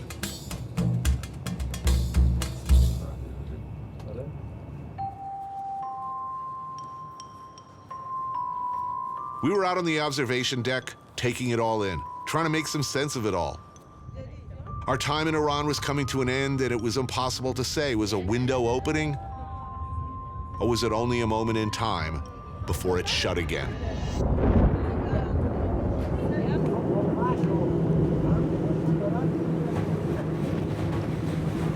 You learn pretty quickly that in Iran, there is plenty of gray area, an undefined territory. Where is the line? It seems to change with barely a moment's notice. Okay, here it comes. Now, it's dangerous. This is the first time that we have experienced such thing.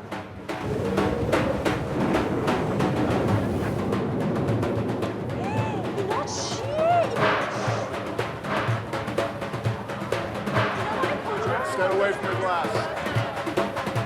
Please find this way. Please follow me. This way. Okay.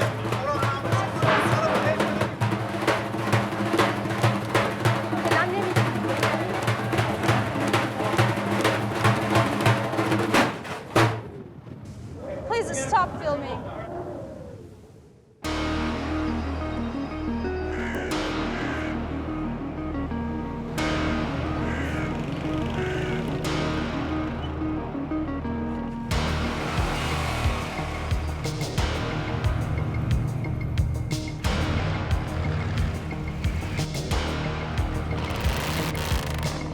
Last day in Iran. Night falls, and the kids, like kids anywhere, get in their rides and head for somewhere they could hang out. Amazing Just display of American cars. American classics here. Where do you get them? Old people's, yeah. Old guys, right. And then fix them up? Yeah. Mustang?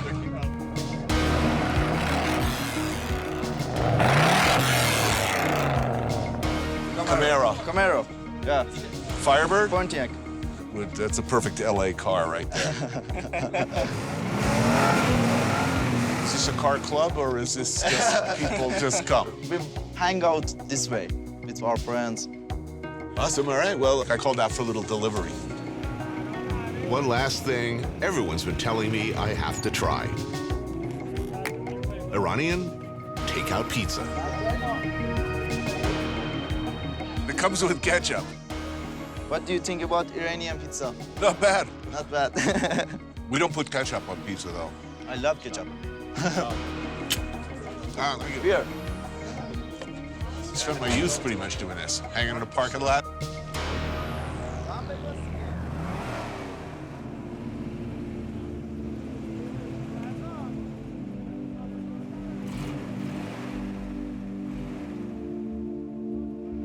Let's assume the worst. Let's assume that you cannot see any way to reconcile what you think of Iran with your own personal beliefs, that you just generally don't approve. Yeah. I think those are exactly the sort of places you should go. Totally. See who we're talking about and where we're talking about here. And I think it's almost un-American not to go to those places, you know? I don't know that I can put it in any kind of perspective. I feel, deeply conflicted, deeply confusing, exhilarating, heartbreaking, beautiful place. Yeah, exactly.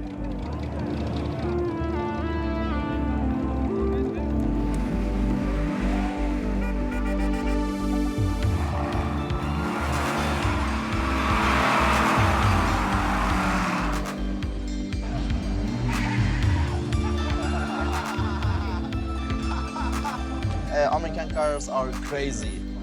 American cars are crazy and they're fun. Yeah.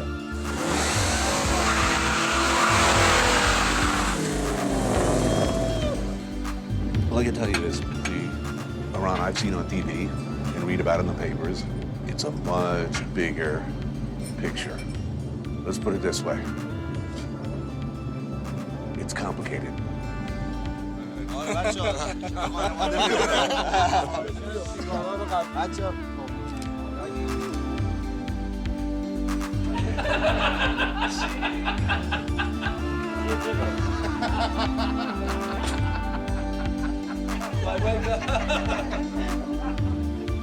After 10 weeks, Yeganeh was finally released. But as I read these lines, Jason remains a prisoner. His future, the reasons for their arrest, are still unknown. 1, 2, 3. All right, thank you guys. Thank you, We'll too. see. Thank you, too.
I took a walk through this beautiful world.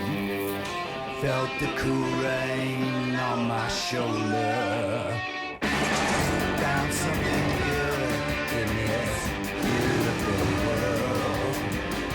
I felt the rain getting colder. Sha-la-la-la-la, sha-la-la-la-la-la, sha-la-la-la-la, sha-la-la-la-la-la.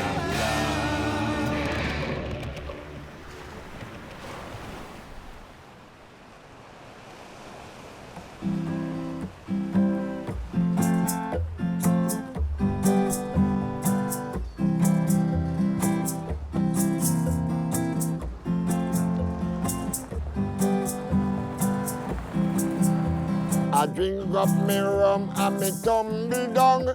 Me no want no gal come tingle me. Nearly a year on the road, all those miles, all those airports, infinite variety of awful plumbing. It was time for something low impact. So off to Jamaica.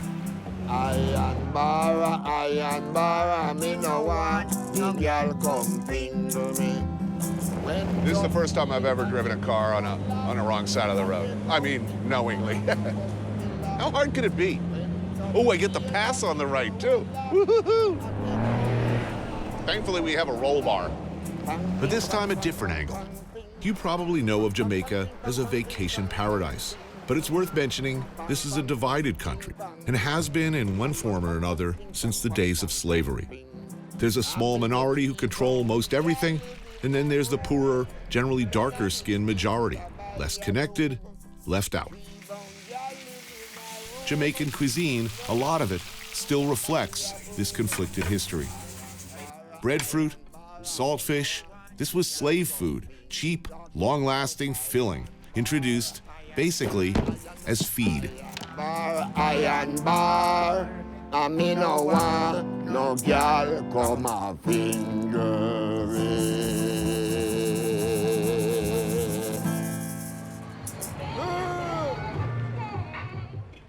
Day one, first order of business, get my, some jerk chicken.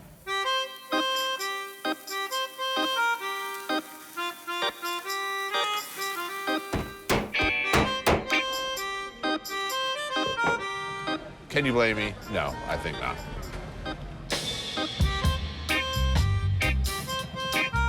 Oh, that's good. Yeah, I know this routine. Believe me. It's brown, it's murky, and it burns, Mommy. It burns. And there are still, all these years later, 2 Jamaicas. There's the Jamaica that most Jamaicans live in, cook in, struggle to survive in. The real Jamaica. Then there's the Jamaica which you're probably more familiar with.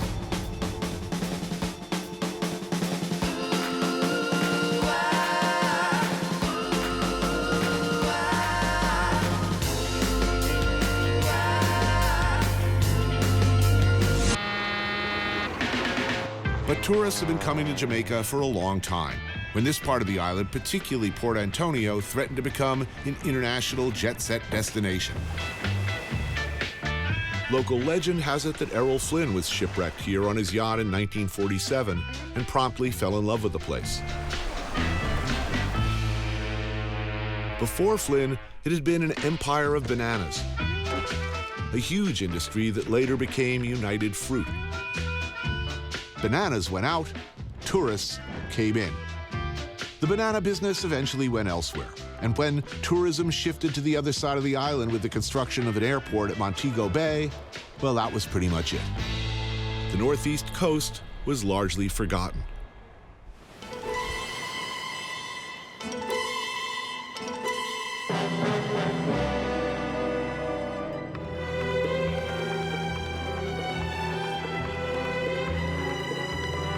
It has the feel, still, of a forgotten paradise.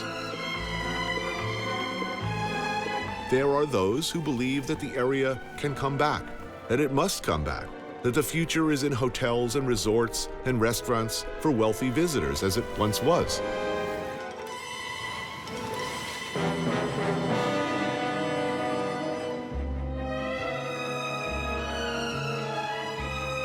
Take this place, for instance. The Trident Hotel. Expensive, luxurious. Best of all, I'm the only guest.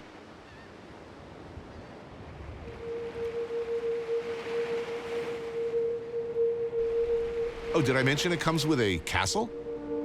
What kind of person would own a building like that? Who? Why? Then this man arrived and kind of answered that question. All of this belongs to Michael Lee Chin, local boy turned billionaire, one of the richest men in the world, and my host. He's invited me for dinner.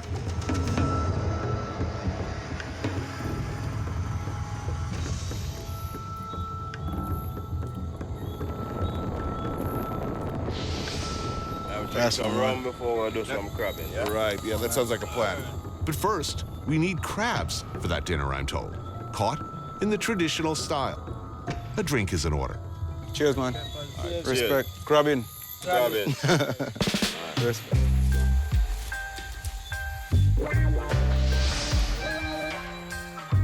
A lot of crab holes.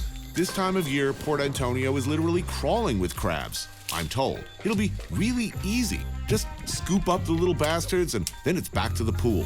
You haven't seen any, right? Now I'm looking. I'll lunge at him. It's hot. I think it's that rum, you know. It's really thick in the bush, you know? It's sweltering, freaking hot, and dark. You find something? Yeah. Awesome, man. But it doesn't seem to bother the hotel chefs who willingly risk dismemberment for the sake of procuring a tasty dinner.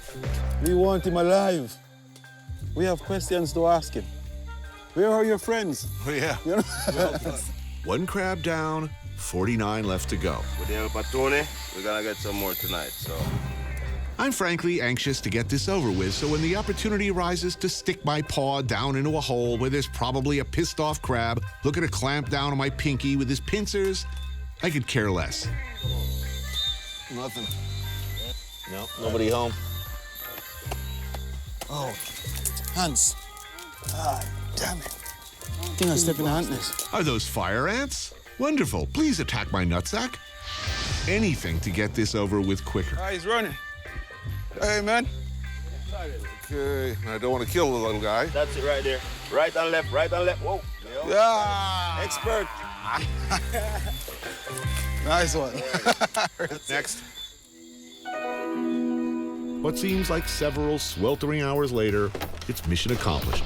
And it's back to home base and time to get ready for dinner at the castle, followed by a party, I'm told.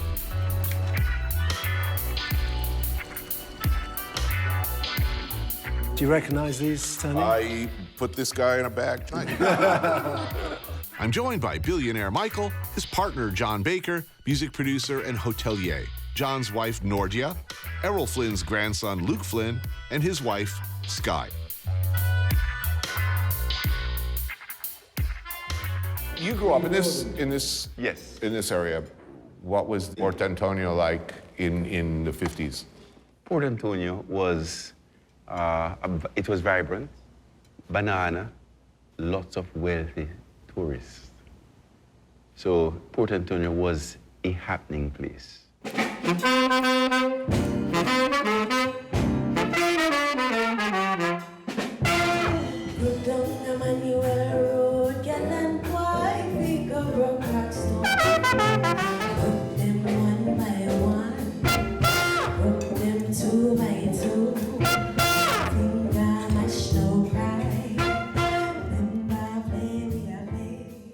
You're a man with a diverse financial interests.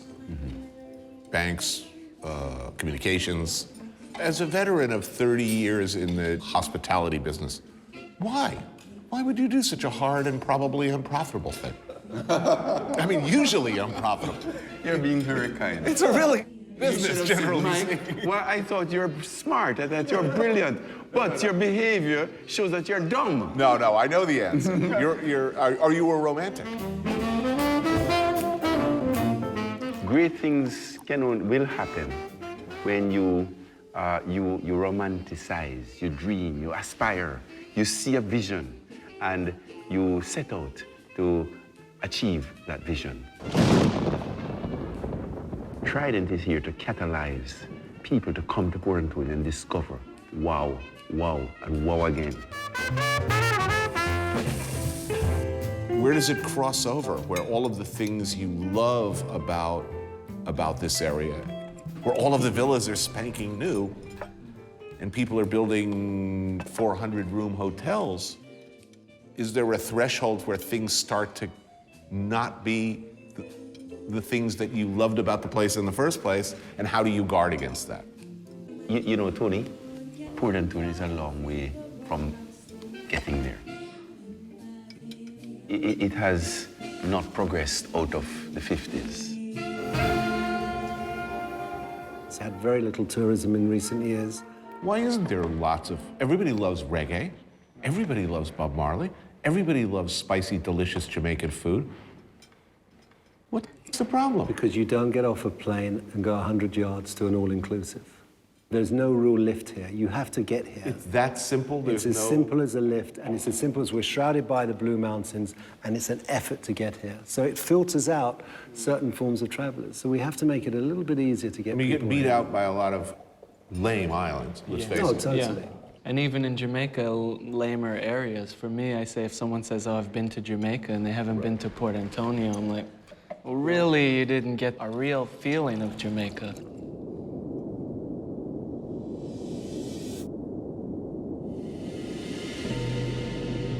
You can't go many places in the world and find natural beauty. People who are genuinely warm, where there's a strong culture of food, strong culture in terms of music, and at the same time, be able to be a part of a community, and you can be a visitor without being a part of the tourist industry.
Hello.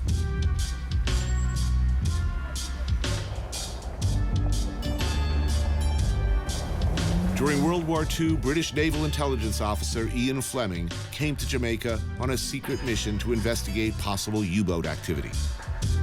Like the legendary character he would later create, he was a spy.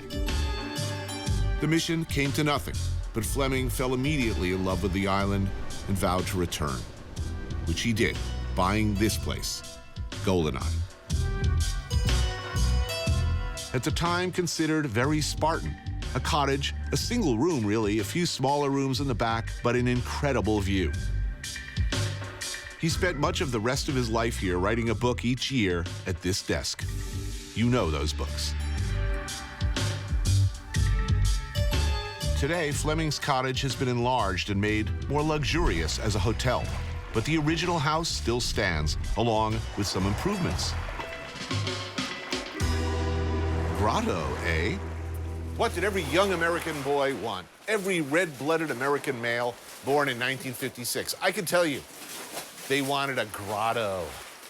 It sounded pretty good to me at 12. As I got older, I started to think about these things, like exactly who was in that grotto before me becomes more of a concern as you grow up. It's like, did Ron Jeremy just leave the grotto? Am I the first one in the grotto? Has someone changed the water in the grotto? These were concerns later in life, but this was it. I wanted a grotto. I still kind of do.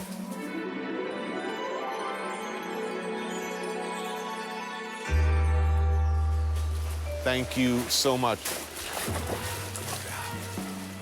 This is totally better than the Playboy Mansion. You know that the Playboy Mansion totally smells like old man ear stink.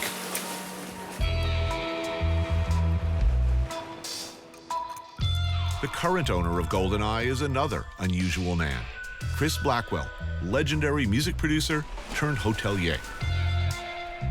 Over the years, Blackwell has expanded the property into a resort, its gates reaching right up to the fishing beach at neighboring Orcabessa. Blackwell has big plans for the area.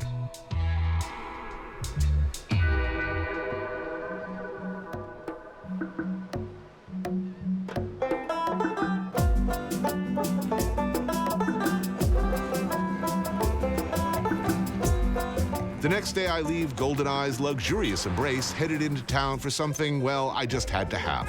A long-time favorite. What do we have here? Oh, oxtail. Yeah, man, curry goat. Oh, sweet. I don't care whether it's the Bronx or Kingston or wherever I can get it. Oxtail, curried goat, callaloo, and of course, rice and pigeon peas. Got to have that. Man, I love the food in this country. Man, it's the best. It's such a mix. Asian, African. A lot of people totally miss out. I mean, curry goat. That's yeah, man. It's Asian that comes stuff. from the East Indies, what they used to call. That's true. Chef Chris's cook shop has become something of a local institution, a thriving business in a town that's seen better days. How long have you been open here? I've been opening this little shop for 13 years. 13 years? Yeah, man. The town changed in that time or stayed the same? Well, right now, you know, our economy is not doing so good right now, so. Why not? It's one of the most beautiful areas in the world. Yeah, for real. We have a beautiful waterfront. Beautiful weather. Yeah, beautiful fantastic ladies. food. Yeah, what more could I ask for? What do you think went wrong? I mean, why would people stop coming? I guess the guys in the top seat messed it up, so they're trying to correct it now, you know? It's expanding fast. Yeah, it is. The town. It and is. they're going to be building all the way. Yeah, all the way down there. All the way around. Yeah, so. So that's thousands of tourists. Yeah, thousands right? of Probably. tourists. To be honest, I'm waiting for that moment. I don't want to think.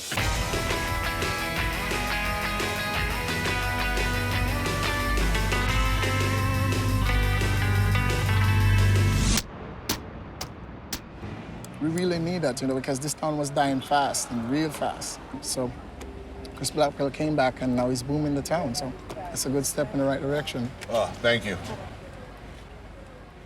Oh, yeah. See, now I'm happy. That is just beautiful. Nice place to grow up? It is. What's it like being a kid? My childhood days, I used to spend it at the beach. That's pretty good. Yeah. Who gets to do that? Well, I guess only me and my friends. But I mean, do you ever take it for granted? Like, do you ever get? Yeah, we do. We do.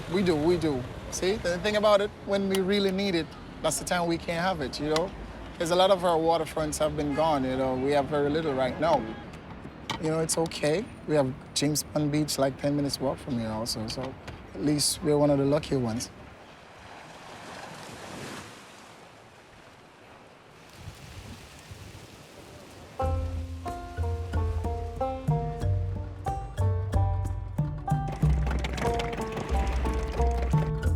It's inevitable, of course, that next door to GoldenEye, there would be a James Bond beach.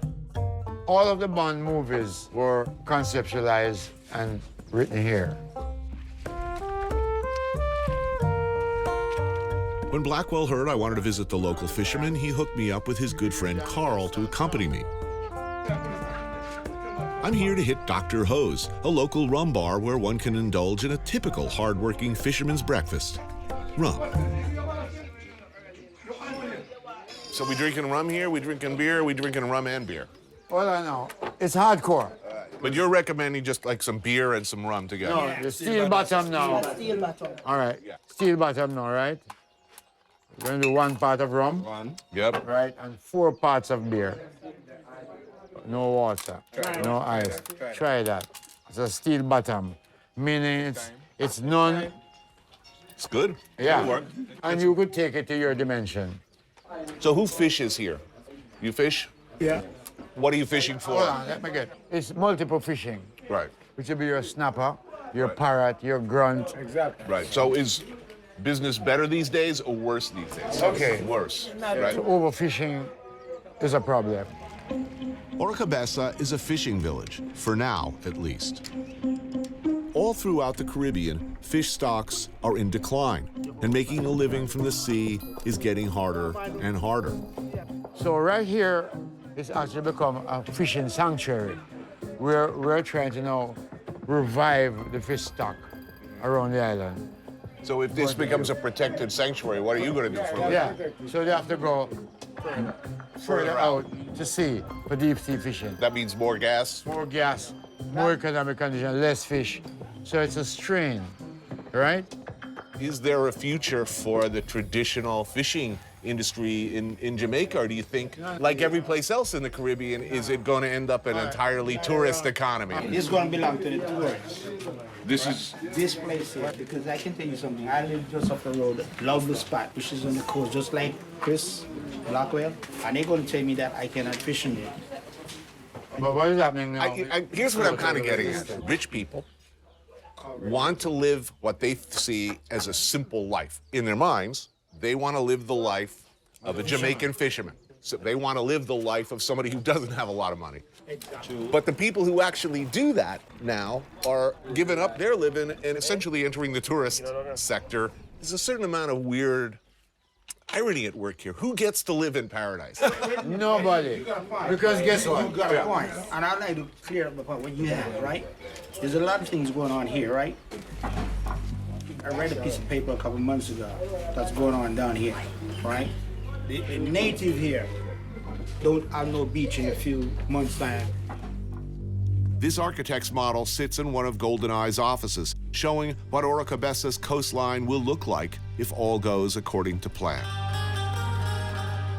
They're gonna have an ID to come inside here. We don't care about truth, man. We kill people for truth. No, I'm telling the truth. I'm no expert on local politics, but whatever is going on here has clearly stirred up some strong emotions. See the street here? That street is school kids. I have to go to school. They also want to own that. Yeah, man, that's true.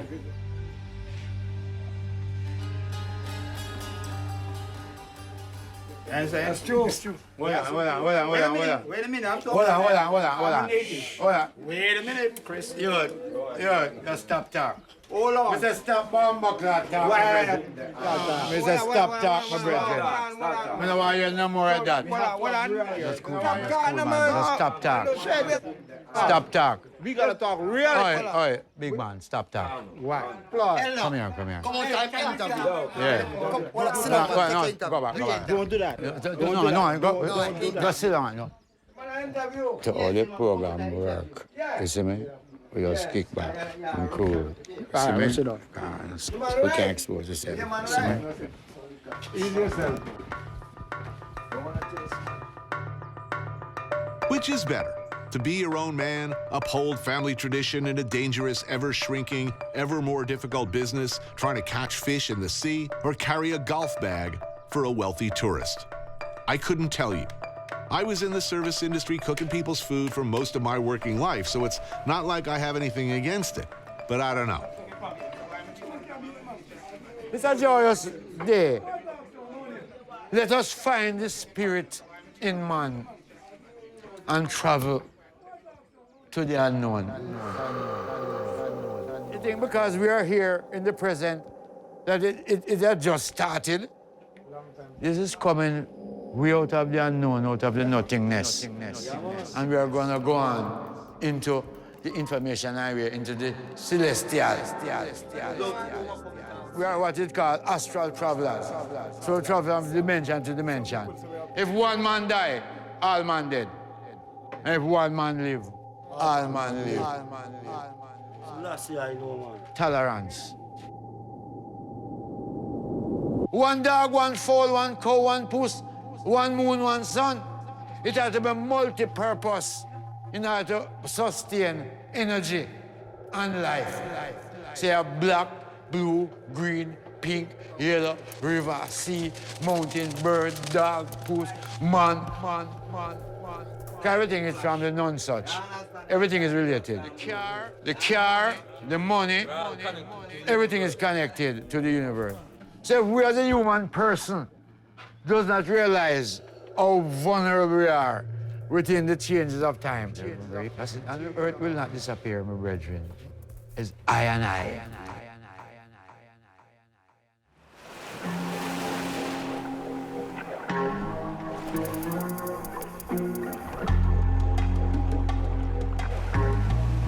Who gets to live in paradise?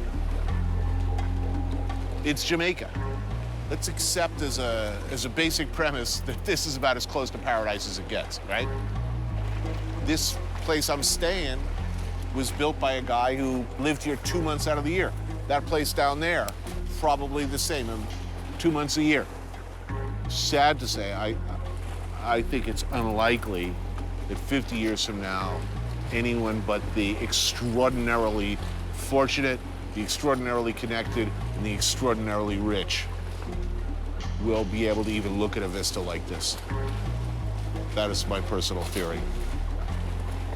Look, here I am, fully aware of the irony of this situation.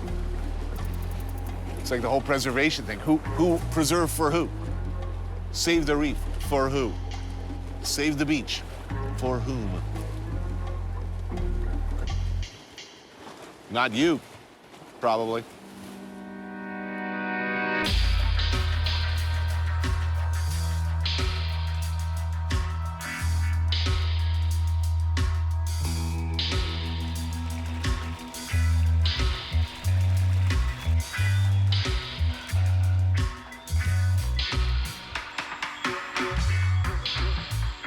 Later that evening, Blackwell invited me to his private bar, just down the cliff from Fleming's old villa. There are very few pieces of land anywhere on Earth like this, especially with this kind of legendary status. Legendary status, yes. It's Fleming, was really Bond's birthplace. Chris Blackwell is the founder of Island Records. He's credited with discovering Bob Marley and spreading the gospel of reggae into the mainstream all across the world. To the extent that one person can sort of be responsible for the soundtrack of your life, you are responsible for much of the soundtrack of my life. You signed Roxy Music and Brian Eno, both, yes? Yes. Did you have any idea, signing Bob Marley, the extent to which his image alone would blow up to you know, Che Guevara level? Bob somehow managed to touch people in every corner of the world, in different cultures, different societies. No, I never could have imagined. I don't think anybody could have imagined. It's so unbelievable. Having sold Island Records for a sum rumored to be in the hundreds of millions of dollars, Blackwell spends his time, well, doing whatever he wants. You have a number of hotel properties, rum business. What's the master plan? Or are you just having fun? Well, always is to have fun. That's part of the master plan. You only live around here one time, so I'm very excited about here, what I'm doing here. I'm trying to break a little resort town. It's something that filters into the town, filters into the parish, filters into the country. You know. Lately, the project at hand is the Oracabessa Fish Sanctuary, set up to protect the local fish habitat and breeding grounds. A noble cause, but one that has put Blackwell squarely at odds with some of his neighbors.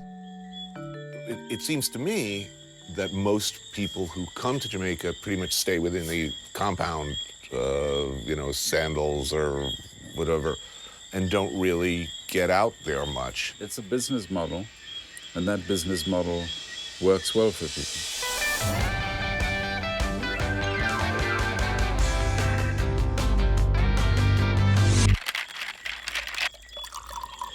The market that I'm going for are the ones on the high level, in terms of a high cost level. Is it an inevitability that basically all of the Caribbean, that it's essentially going to end up as a service economy? Yes, I think mainly so. And then it's based on tourism. It's based on people visiting. It's a tough balance. The engine that's going to preserve or save is often dependent on who's coming to look and what they're willing to pay to come and look. Can there be a balance, do you think? I mean, can a place this beautiful be unspoiled forever? I think there could be a couple hundred places like this in Jamaica. As long as there are people who can go and spend some money in communities, go to a little restaurant, go to a little bar, go to, shop. That's essential for Jamaica to really thrive. If life were a Bond film, who would you be in a Bond film? Well, there's only one hero in a Bond film. That's Oh, you'd be the hero? I'd have to figure that out, yes. I don't know whether I'd be the villain. I'd be like number 17. He has an unhappy end. Yes. And his end is frequently. quite short, yeah.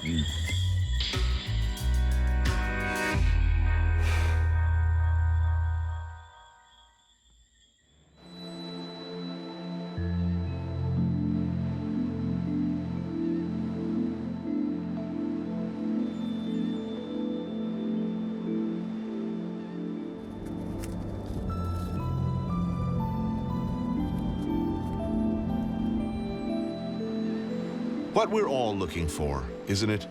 The perfect beach. Remote, uncluttered by douchery, cold local beer.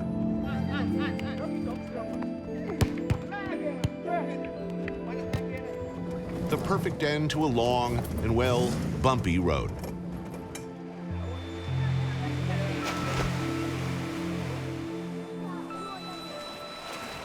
Winifred's Beach is that beach. Mostly locals, a few clued-in visitors, white sand, clear, warm water. And of course, local food.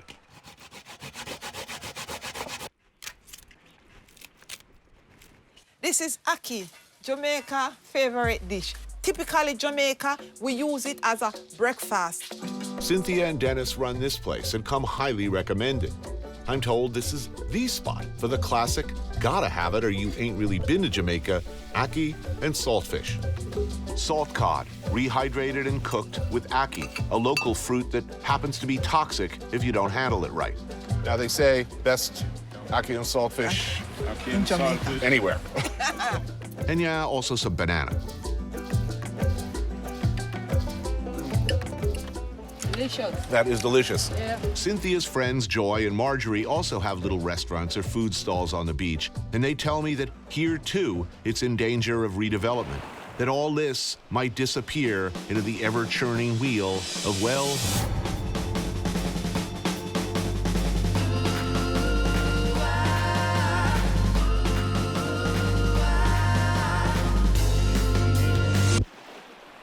Winifred Beach is a public beach. It has been one of the best beaches in Jamaica. The beach was left to give the poor people of Jamaica.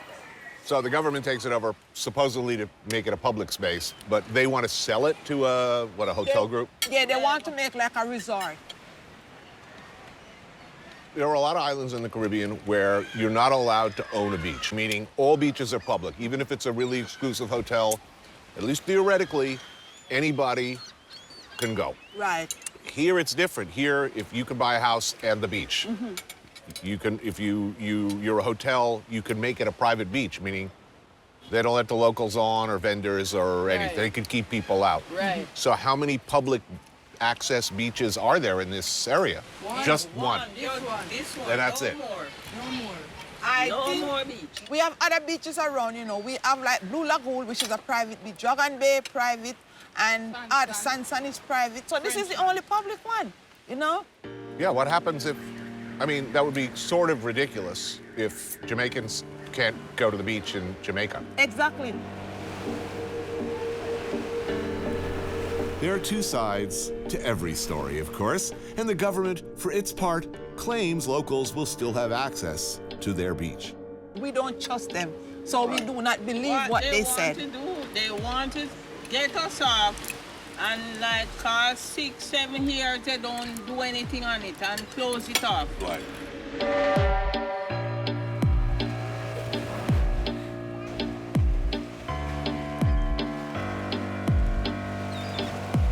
What kind of monstrous human being or organization would displace the people from their own beach? From our freedom. If they take this away from us, we would like we are in prison. Yeah. Yeah. Because when the time is hot, we wouldn't have nowhere to come and swim. So we the people, we are in court with the government because we do not want them to take away the one and only beach that we have in Jamaica, Portland. What do you think your chances are? You think your chances are good? Yes. You're going to win? Yes. I've been fighting over 7 years. Trust in the Lord. 7 years? 7 years. And I said I'm going to fight until I reach the top. If when I reach the top and I lose, I feel much better. But I'm not giving up. Let's face it, there are only so many beaches in this world. Even fewer unspoiled beaches, and even fewer beaches like this. I mean, that's one of the things that's nice about this area is it's not a big resort area like some of the other parts. And the food is amazing. Right. Yeah, we do cook nice food. You can't get this at the hotel. They get it, but not like this. Not so fresh. Really, really, really tasty. I'm gonna have to come back here like tomorrow. Whenever people come here and they have problem, they go to the sea and they look over there in the ocean, and when they're finished, they never have a problem again. It's go right in the water and down. This is our medicine here.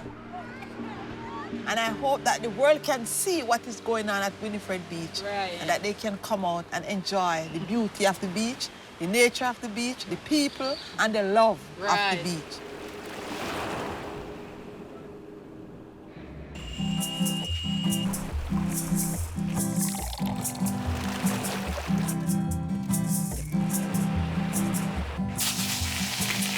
Next day, and I know where I'm going.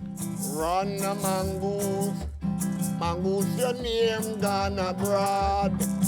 Because you never know. Because it may not be here that much longer. Not like this, anyway. Your name. Sun, sand, rum, and ting. And some more food. Put it in him left foot pocket, run a mongoose. Oh, yeah.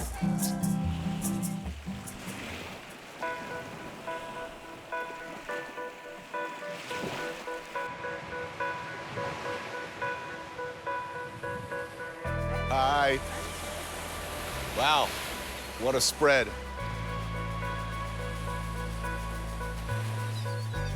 I'm not going hungry today. Beautiful. Thank you. I'm so excited.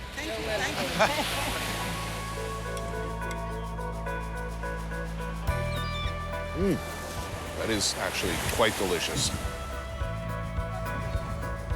You're not missing out on starches. I mean, you get yam, plantain, breadfruit, rice, peas, corn, carrots, dumpling, festival.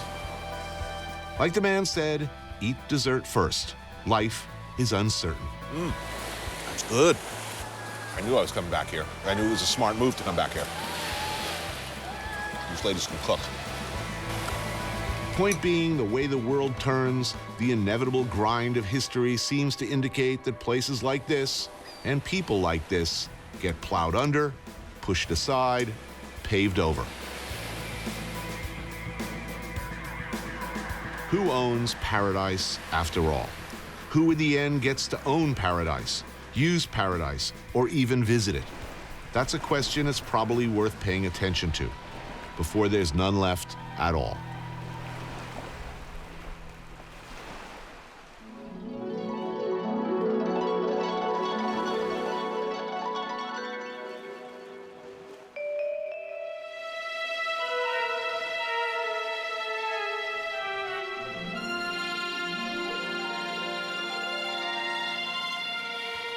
How do you do this and be a good person? I don't think you can.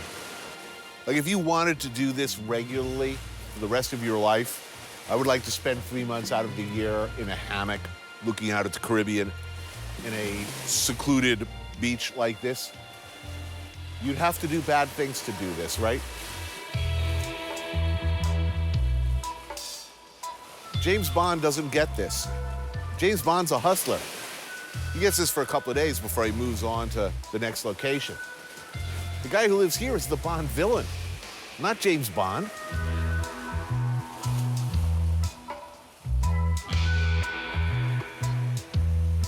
Ian Fleming was much closer to like Blofeld or Hugo Drax. You know, those guys had lots of leisure time, sitting around in hammocks figuring out how to take over the world. A lot of downtime in world domination.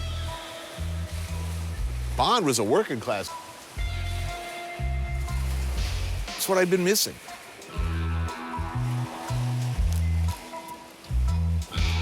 All right, go wide. Summon the robot piranhas. Where's my cocktail?